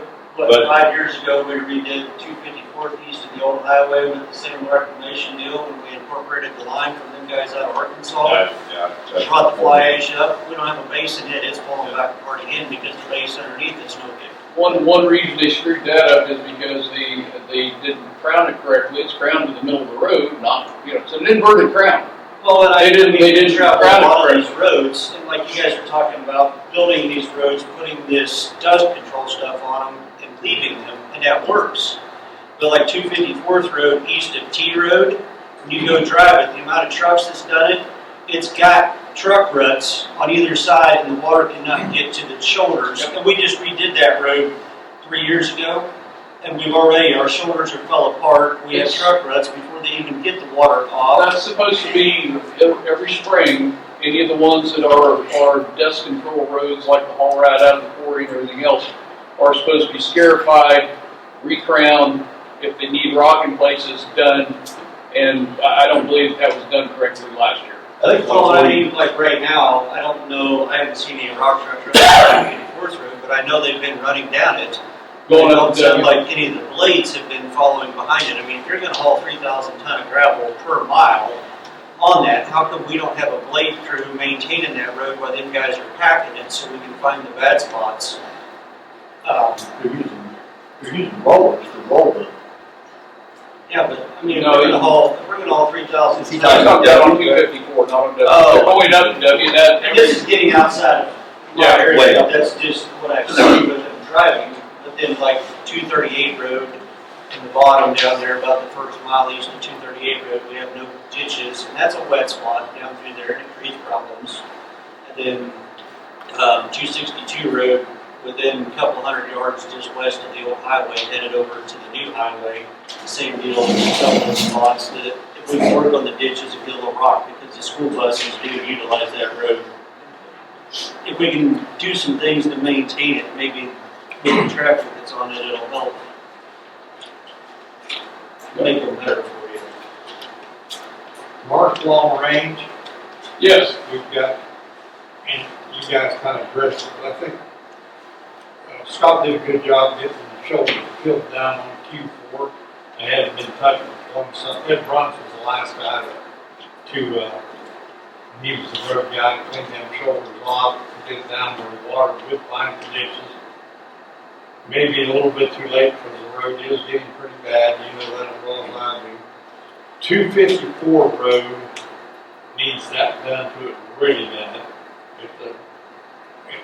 And part of that is the chip and seal. Come in and put down some hard much rock and then everything sprays them off to the ditch and then the field's low and then here comes the grass. So, long range, try to get that knocked out, hopefully you can get that pavement money, come up Q4 and put down 3 on 3 as we call it. The other thing that's always been a concern to me is the parallel coming up on 75. I don't know, shouldn't reroute the traffic, but that's a terrible intersection. And the trucks are no smaller. I mean, we increased speed lot size out there on 3 different lots. You got Jackson Farmers trucks coming out of there. I mean, I don't know how you can do it with that approach. That thing is bad. Where it comes up to 75 highway. Yes. That'd probably be something that we have to work with the state. I'm just saying it, sir. We haven't killed anybody lately, but normally we get about a year. Yep. No, you're not wrong. That's a terrible approach. Yep. On the west side? On the west side? Yeah. We'll only go as far as the right of way, unless you guys pay for more. We would be willing to go a part. If you pay for some of it. Let's see See what they do now. Yeah, I know. 4 lanes not gonna come in for 8 to 10, not even. It's probably gonna be 10 years down the line, yeah. We can even see it then. If we Where they're gonna put it at is a big thing there, so. So anyway, that's a few things I've got, to fix that mess on 262. If you could walk over, I know it takes money to do this, but if you walk over the hoe, over excavate, dig that out, line that ditch with fabric, dump 3 inches, cover it, put your dirt back over the top. You've got a drain to handle all that water and not be worrying about trying to keep that ditch going. It takes money to do it because we. How far up the ditch do you have to go? I go right, I'm looking at that deal, go right up where them willow trees, you guys that travel, you know where them willow trees end up there. I can't think of those people's names. 100 feet or 100 yards? Huh? Is it 100 feet or 100 yards? Probably 100 yards. But you can stop a lot of that going on. I mean, we did it when we built watersheds, and we've done it on subdivision roads and everything else. And that gets away from all the culverts and all the other stuff. Used to be we'd plow in pipe, appropriated pipe for the bead plow, but this is a whole lot better deal. We've got the equipment to do it, we got the money. But that thing will run water down right at the bank up because you got all that coming in. And then on Dave Chuck's side, it's just as bad as we can get it to go down through there and get it to the creek. Yeah, and I think Dave would let us open the fence up and go down through there and get that to the creek so we can bring it. Okay, that's where a lot of your water's backed up and just moving. And we're at a truck shop down there and ready to purchase the day. What comes in and out there. Okay. Anything else for Liberty? Okay, we don't have anybody for Lincoln, so Netawaka. One of our main concerns for a high travel road is 302 road, 75 to number 9, cutoff road. A lot of semi-traffic. It's not commercial. It's a farm trip. During harvest, a lot of greenhouses come through there. Cargill has a rally on corn, beans, and a lot of trips come through there. And I agree with what you said there, Keith, on tearing it down, getting a new base, and starting all over. We did this road this summer. It deteriorated bad already. There's chuck holes in it, it's breaking apart in the middle.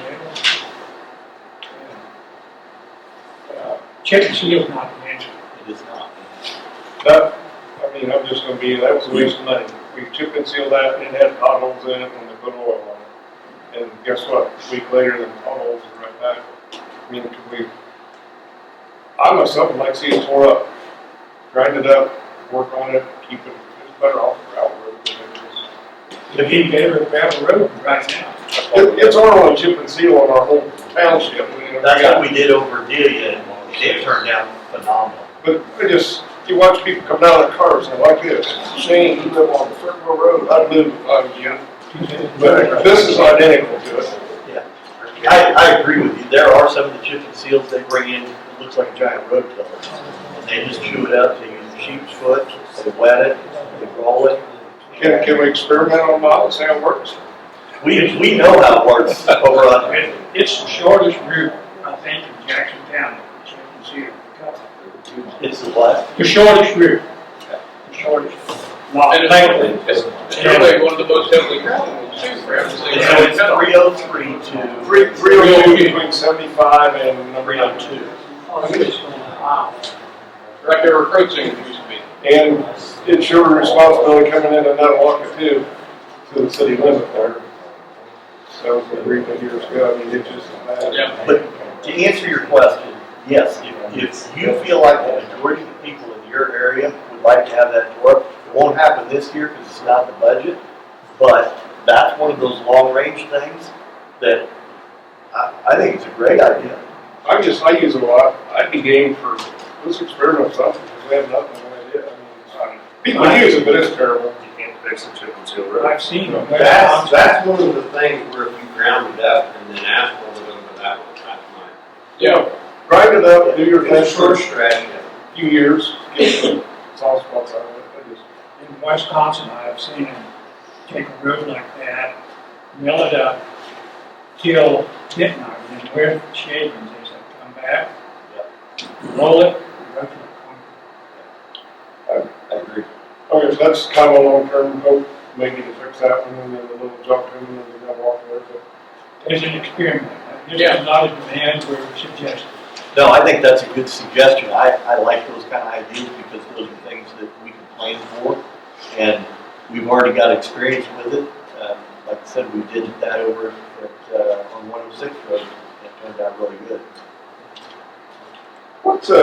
I mean, I didn't come in there planning what's going, I know you got, what's a big county, how you gonna do it? Is this like something that's gonna all happen this summer? I mean, I've been working out, I was thinking to do W Road, I see you getting 1 or 2 miles done in each district throughout the summer. No, what this is a long-term 1 to 5 year, then a 5 to 10. I mean, all this stuff's not going to get done overnight because we took off this summer, this year, and not doing any projects other than finishing W to keep the graders in their area, to get ditches clean, to try to do some of the things that haven't been done for several years. So that's the whole game plan behind this, is just long-term planning. But I think there are some of these projects that have been mentioned here tonight that But will probably get done. have to be, yeah, I mean, some of these are safety issues, it'll have to be, done. So I guess from our viewpoint, you want the worst mile or 2, or the ones that need work on? Well, and that's the thing, now we're going to have to take everything that you folks are presenting to us tonight and sit down with Road and Bridge and try to prioritize what needs done now, what can be pushed back a little bit. That's what the key to this whole thing is. Some of it's general maintenance items, some Yeah. of it's project. I think our district, getting somebody to grade the roads more often than once or twice a year and put the blade in it. I can call him around, next thing they let out the blade. You're not doing it. I'm sorry, but you're not doing it. No, you don't have to be sorry. You might as well be the part. They're listening. These guys are the management team. They're listening. They need to hear this. And another one, I mean, I'm not a road grader, but it don't take a lot of rain to figure it out. After rain, and it always hits you on the weekends, so it gets hard again, but we go haul rock when it's muddy. Can we get out work on the roads when they're wet a little bit? Because They do. it can be packed in. If we wait for 2 weeks after the moisture's gone, it's like a highway and we can't move the material. I know it's about a 1 day window. To answer your question, yes, they do get guys the blades out of the roads after it rains. Sometimes there are several blades that put on Scarifier blades on the moldboard, and those work really well at certain times of the year. And I will commend you, you guys, I don't even know that the new Minnewaca Township existed, but here the last couple of years, we've been seeing more rock, more tubes, we got a bunch of tubes laid up there. I will commend you guys for, it's starting to improve. I appreciate that. And I'm just gonna throw it out there, a lot of people are so disgusted, what good to do to call out, and nothing gets done, so. You know, you're asking people to call us, you know, they start seeing these things getting done, maybe they'll It start is. speaking up. I just, like I mentioned, 85% of the 600 phone calls that they get and they log get done in a year, in that calendar year. That's a bunch. And maintain the roads. I don't know if you realize Matt's crew put in 52 crossroad tubes last year. That's one a week. And took care of cleaning ditches. And took care of cut trees back with the mulcher. And. Well, and one of the things that number that Keith threw out there, the 52, last year it was, I believe, 45, I think it was, but the year before that was 111 tubes that they replaced. Now, what did we do between the time they replaced the 111 tubes and what cut down last year and then what just increased a little bit this year? We spent some money and purchased the tube cleaner. You know, it's basically a big rotor-rooter pressure washer. And that has been a cost, in my opinion, has been a cost-saving measure because 2 people to run it, you don't have to have several pieces of equipment out there to be able to clean the tubes because you know how they cleaned them before. They dug them up, stood them upon end, beat the crap out of them, up and down, and if they didn't fall apart from the rust was in there, then they put them back in. How many guys did it take to do one tube, just a driveway tube? We always had 3, 2, 3.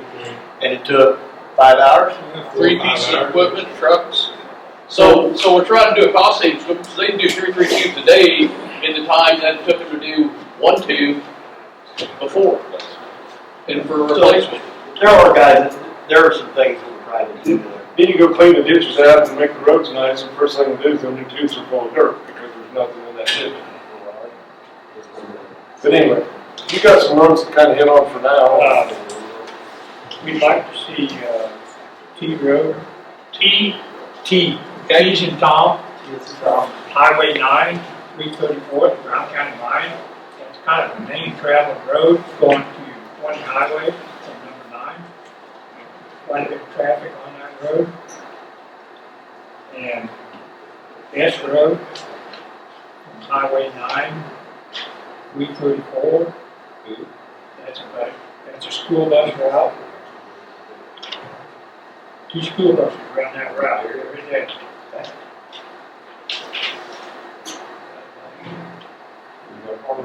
And our road, 286, 302, between parallel up to Chip and Seal Road that we're talking about. There's spots in there that need to be patched. They've done some more on it. We started here recently, or at the south end, or where we started, because You need to go like 294. We're trying to make, we put a tube in there last week. We're trying to get it further. you know what, take out road there, you guys cleaned a lot of the ditches out of your road, or here not too many years ago.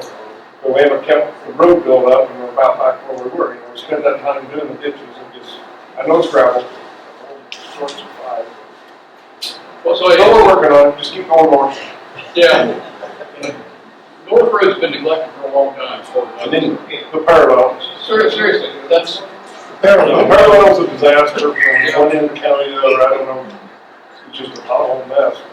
We'd like to see the parallel roads done on it from Highway 75 to T Road, which is the end of the Minnewaca Township. There's some spots in there that need some patching up. And you have done, there has been quite a rock put on it here recently, but what gets me, I know you hit this bad spot 2 weeks later, what you didn't hit is the bad spot, it just, I know, if we just do the whole thing with a little skim, maybe, I don't know. What's right, so. It seems like you work on a spot, and you just move on to the next spot. We have actually tried that. We, when I come on board, that's what these do, just spot in between, where you, like you said, where you left the spot, that's your next level. So when I came on board, I told these guys, I said, I don't want a Band-Aid. I want to do, if we're going to do it, let's do a full mile or a quarter mile or whatever, and not leave those spots in between. But now with budget the way it is, we can't afford to go in and do that full area.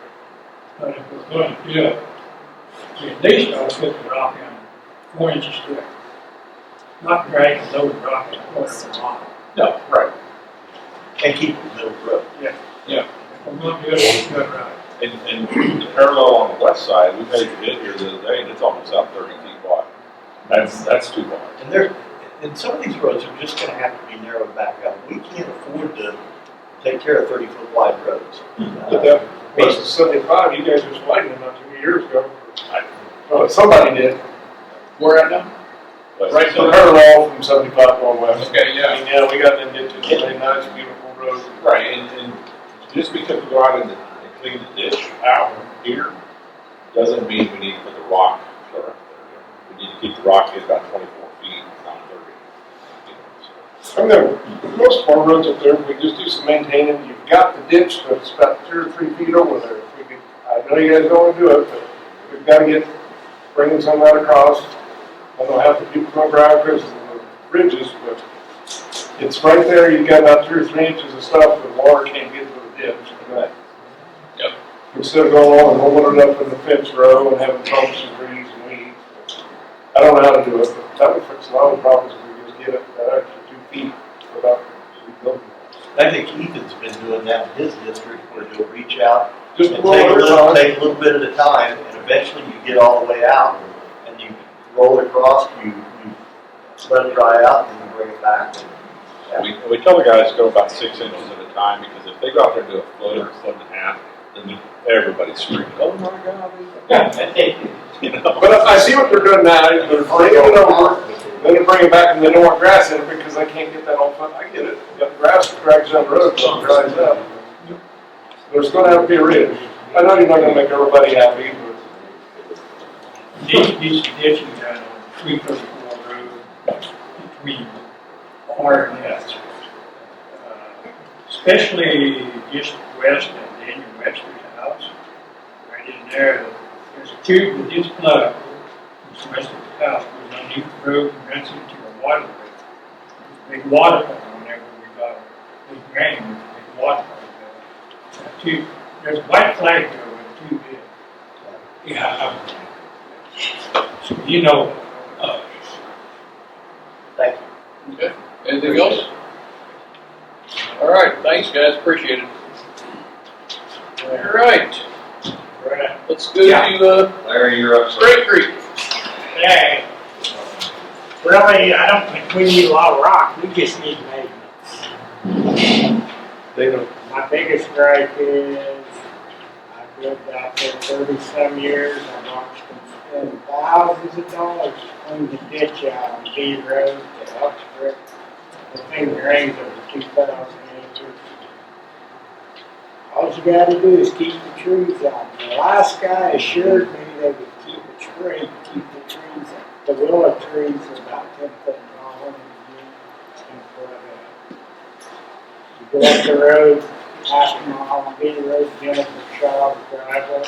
She has a mailbox sitting right in front of the culvert. There's no way it's gonna work. Every time it rains, the water just runs down the road. Look, you know where that's at now. It needs cleaned out, that culvert. Where is the mailbox? Well, it's about 3/4 of a mile north off the highway.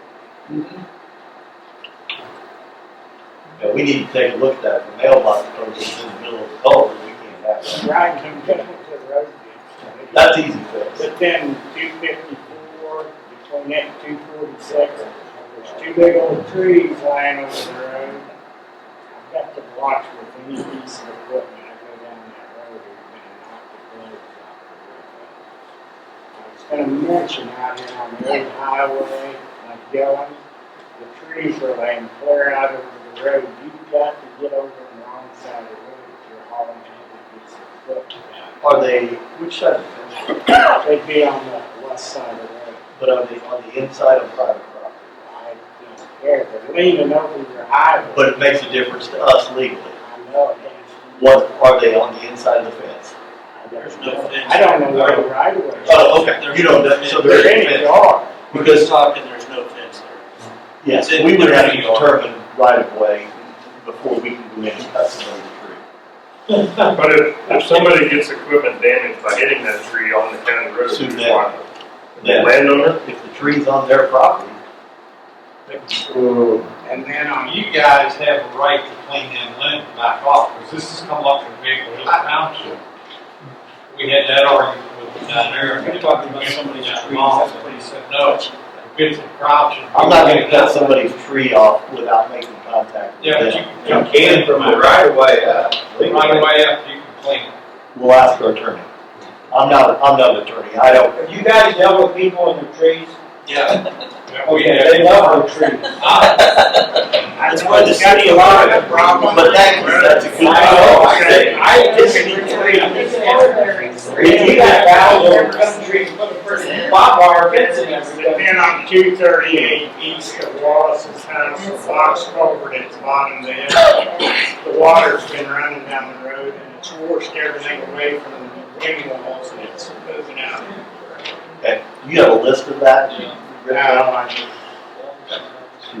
I don't know the people you're saying. We don't know who Other than all Just come a mile 238. north on D Road, From what? and I would be a mile north. on What's the the crossroad? 116 hour. Oh, okay, thank you. On You go B, three- Easily 238. Victor. V. Victor? Yeah. Okay, thank you. 3/4 mile. Bottom of the hill for Victor. Okay. That's all your water running down the road, topping up the soil.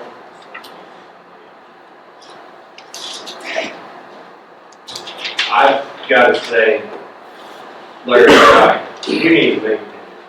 I mean, once or twice a year is not enough. You know who yours is? Yes, I do. Raymond. Raymond. Thank you. I know we talked about this before.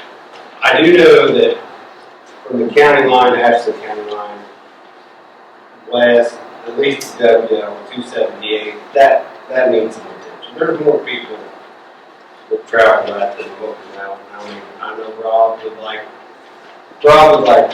some help over there. And there's a lot of people that go on west of W too. There's a lot of traffic that go over that way. Probably school traffic, I'm guessing, to other people that go straight to the highway. I mean, it goes from 75 all the way to Muskota, so there's quite a few people that travel that.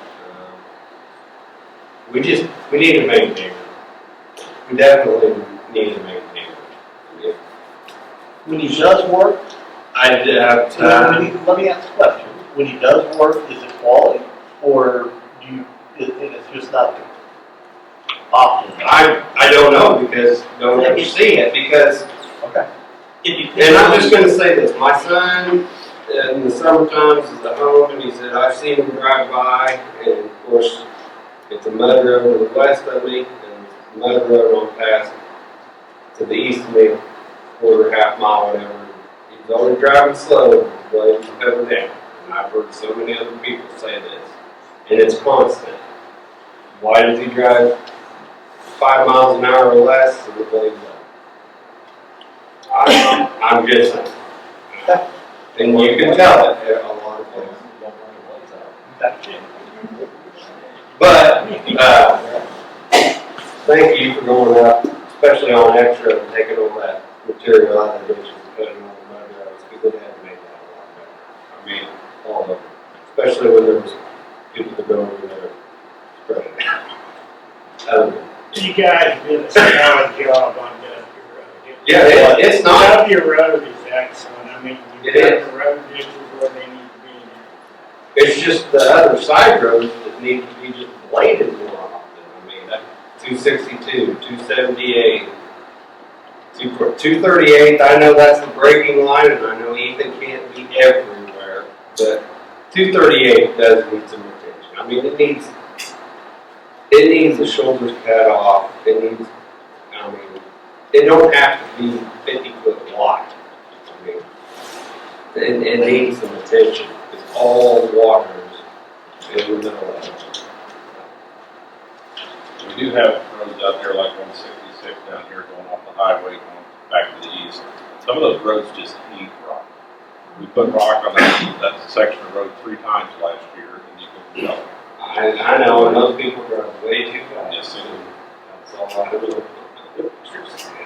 Narrow road up, they won't drive. Leave the grass in the middle. Guaranteed they won't drive that fast. Or if they do, it's not your problem. Them kids, the hell they don't, 'cause they They'll fly past our house all the time, all the time. All right, do we have anything more for Straight Creek? Just please maintain it. Okay. On that one, can we work on Key Road, south of 278, and half a mile of dirt road? Right here, it's Middle maintenance, you got a high price new bridge there.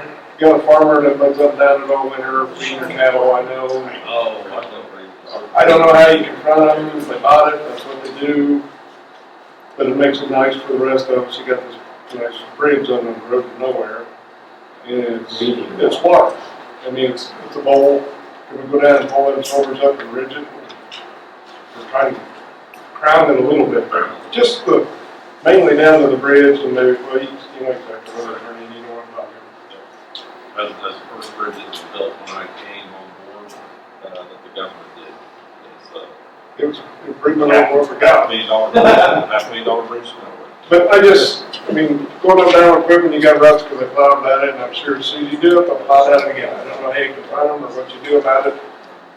I mean, I'm guilty of probably doing the same thing in case they're trying not to, but they do it every day. I think that's kind of the scenario of the driving around slow way down. I mean, do something. And typically, the blades are supposed to get in on those minimum maintenance roads in the springtime before guys are planting and growing grass, and then in the fall before harvest and gather pasture. So they're supposed to be, but sometimes there's an accountability issue there. So we need to address that. You done good on 100%. Just a dumb question. Good idea. It's I mean, everybody's farmers, but if you can hold somebody liable in a side-by-side for tearing up the road, or a car for tearing up the road, what's the difference in tearing the road up with a tractor every day? I mean, I had a section of road that I was gonna pay for the gravel on, so that I could drive on it. I just chose this winter, we didn't have much mud, chose not to use it. Yeah, no, you got cows down there, you got all. Well, I know, but we need to look into rock in that part of it or something. But I mean, you're side by side and the guy with the tractor's gonna get a hell of a lot more ruts, and the rest of us gotta use that road too. we do. It's a tough situation. Yeah. When you get an answer, let me know. You're the elected one. Yeah. Not so long ago. All right, we'll move on to Soldier. Really, I mean, there's a few things, maintenance. I mean, some of the roads are so narrow because the grass gets to growing on it. You guys keep the grass off of the rock itself, I mean, before the grass even starts growing. Because otherwise, everybody just drives down the middle of the road. But 262 between A road and, well, county line and B road. I know you guys had it marked out one time to redo the tube and redo the ditches there in front of Van Dogs, and it never got done. And I'll tell you what, that stretch of road is a very treacherous stretch of road in the wintertime, because usually it's only one lane that's been bladed with the snow. Now, luckily, my wife doesn't work in Onega no more, so she don't have to travel that road every day. But I'll tell you what, right now, Scott was really good about making sure that road was open when she got home from work. But I mean, obviously he's gone now, but you know, that road needs to be addressed. And it's a very highly traveled road from Soldier to Havensville, going from 62 to 63. B road from 278 to 286 is extremely narrow. You cannot have 2 trucks and trailers being on that road, and that is a very highly traveled road during spraying season, during harvest season, during planting season, pretty much all year long, you always got big traffic down that road.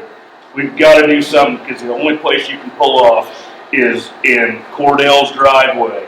Or, I mean, you've got to actually visually see somebody coming in. If you see someone coming down the road, you've got to get off the road onto the side road or into the driveway. That shouldn't be. Not on a, and especially being, you know, a school bus route. Who's the judge that touched the truck on that road? What's that? That it's underneath the banks are high. It doesn't even like that. Where you go? You know, it was funny because I was talking to Conrad Code. He said something about when he was getting ready to redo his fence. He said he asked the county, "Are you guys wanting to do something wide this road before I put my fence in?" He says, "I'll move it in if I need to." And you guys said no. This is what he had said. I'm not going to say it's what you said, but that's what he had said. What year was that? What's that? Been about 6 years ago. I remember because, and he's always got cows out down there too. I'll have to disagree with Steve there a little bit. I think 8th Road needs some rock going from 238 to 254 because there are some areas where there's some bare dirt. Right now it's dry, but if it rains, we get a big rain, it's going to be a muddy mess down 8th Road. Yeah, going south, it needs it needs it bad. Yeah. Going north, it was pretty good though. North going from 254 north isn't bad, but 254 to 238 is not very good. But 270 is okay, but it just seems like the road grader stops at C Road. Never goes on to B Road or does anything like that, or if it does, goes around and goes south. Never goes, hardly ever goes north. Let's see.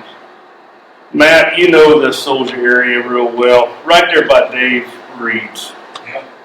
278. I know he does work there. Is that the biggest reason it's always muddy right there?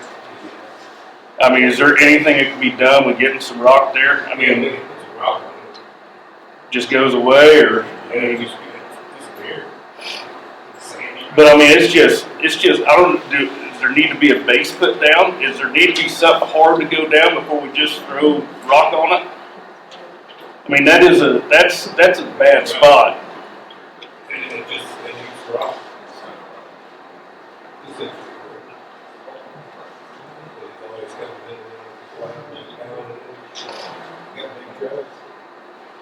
Are you guys using any fabric under these problem areas to hold your rock?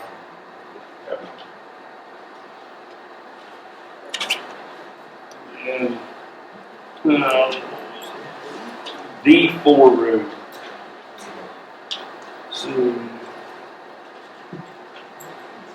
238 between D road and 62 could use some rock. It's got quite a bit of potholes going down through there.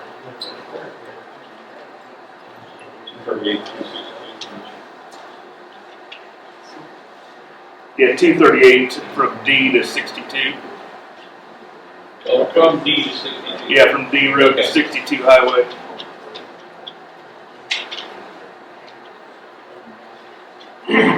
I mean, overall, Matt, I know you guys have redid my entrance there with the tubes and whatnots. It's great. I appreciate it, but number one, nothing got done with what we talked about for the most part for the ditch area. And after that, and we haven't had much rain to see what it's going to do, but I mean, out of the quarter inch that we've had, we've already got rock from the road into the ditch about, another probably 150 feet down the driveway, or down the road to the north. Yeah, and then, we talked about like the rock there. I know Tim's got his drainage tube coming out. We talked about getting some rock there to keep that from actually washing mud down through there and plugging up any tubes. Is that still on the agenda? I'm just saying. I mean, those are some of the, that road. I think we'll see what the big rains do, but I have a feeling it's just gonna go into the ditch. I think it's all I got at this point in time, but yeah, 262 right there from the county line to B Road really needs to be addressed. Okay. Thanks, Ty. Washington. That's, yeah, the roads are actually pretty good. On your map, from 142nd down to 118, D Road is a dirt road, and you have 142nd to 134th as gravel. I've never seen gravel. So that's. I couldn't quite hear you. So the map, you're saying the map shows. Yeah, so the map here from 142nd down to 134th on D. On B? D. Okay. Yeah, that's never been gravel. It's just as minimum maintenance as 134th down to 118th on D. It's all been minimum maintenance forever. Okay. Except for maybe the 100 feet to my driveway.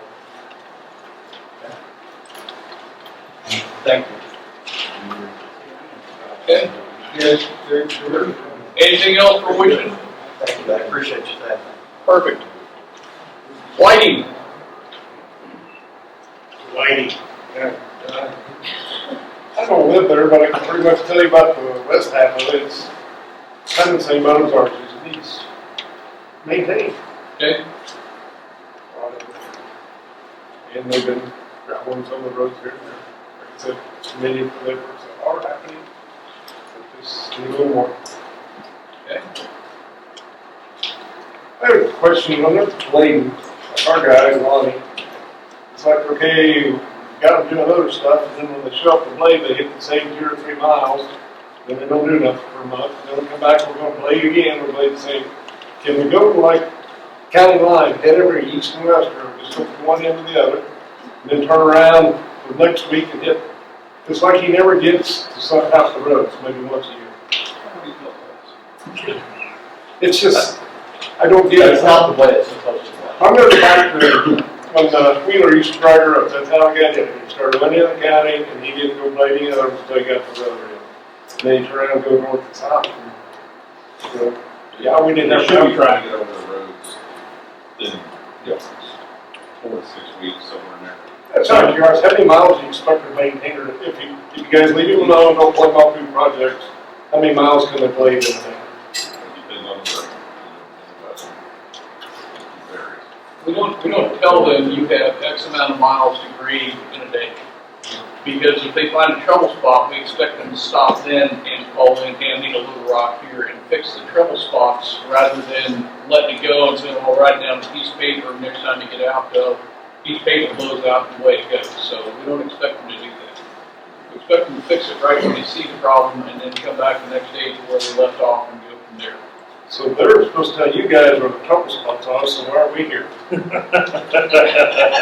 Long range planning. I guess where I'm going with that, those guys should see every inch of that road. You are correct. We haven't had our lane operator for 3 years. So, but he can't find any trouble spots because he's not there. But that's just where I'm going. Those guys should know the roads a hell of a lot better than we do. I mean, we're up and down them. And we're there for long range planning for you guys. And that's why you're here to talk about the things that they're not necessarily going to notice as far as what roads most of the traffic in your area use. What, we've talked about the one road going over by Denison that a lot of people use going to 16.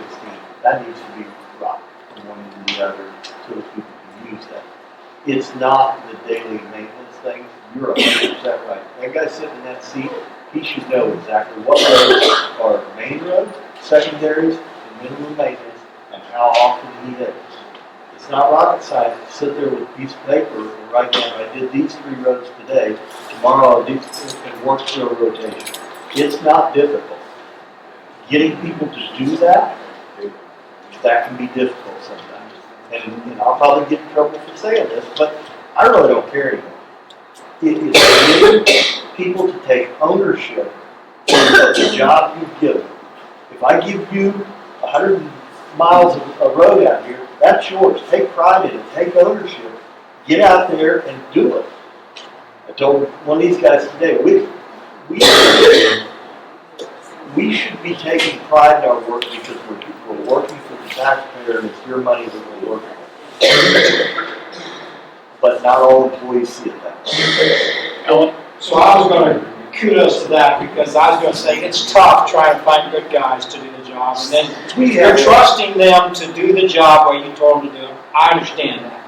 So on that note, I've called him 6, 7 times. I see a grader sitting, waiting for a freaking load of gravel. I don't know if he's 15 minutes away, he's an hour and a half away. I don't know. And I'm not gonna sit there forever and watch him, because I don't have time for that. But I think that's what some. But I can tell you this one, right there, you hit that head on the nail. They do sit there and wait instead of grading until the gravel gets there, and I know. And being You a can't public, be there and be micromanaging all of it, I know. and being a public servant, I am, I know. You stop and talk to him, I see him one You day. know too. You're not gonna, you used to work for the state. You're not gonna, but you can't just sit there and wait for a load of rock. I mean, I would be so bored. Go on and grade the rest of the road. Keith has issued this, Keith, but I've seen him go. watching, I've seen him stop and chew the guy's ass out for sitting there waiting for a load of gravel.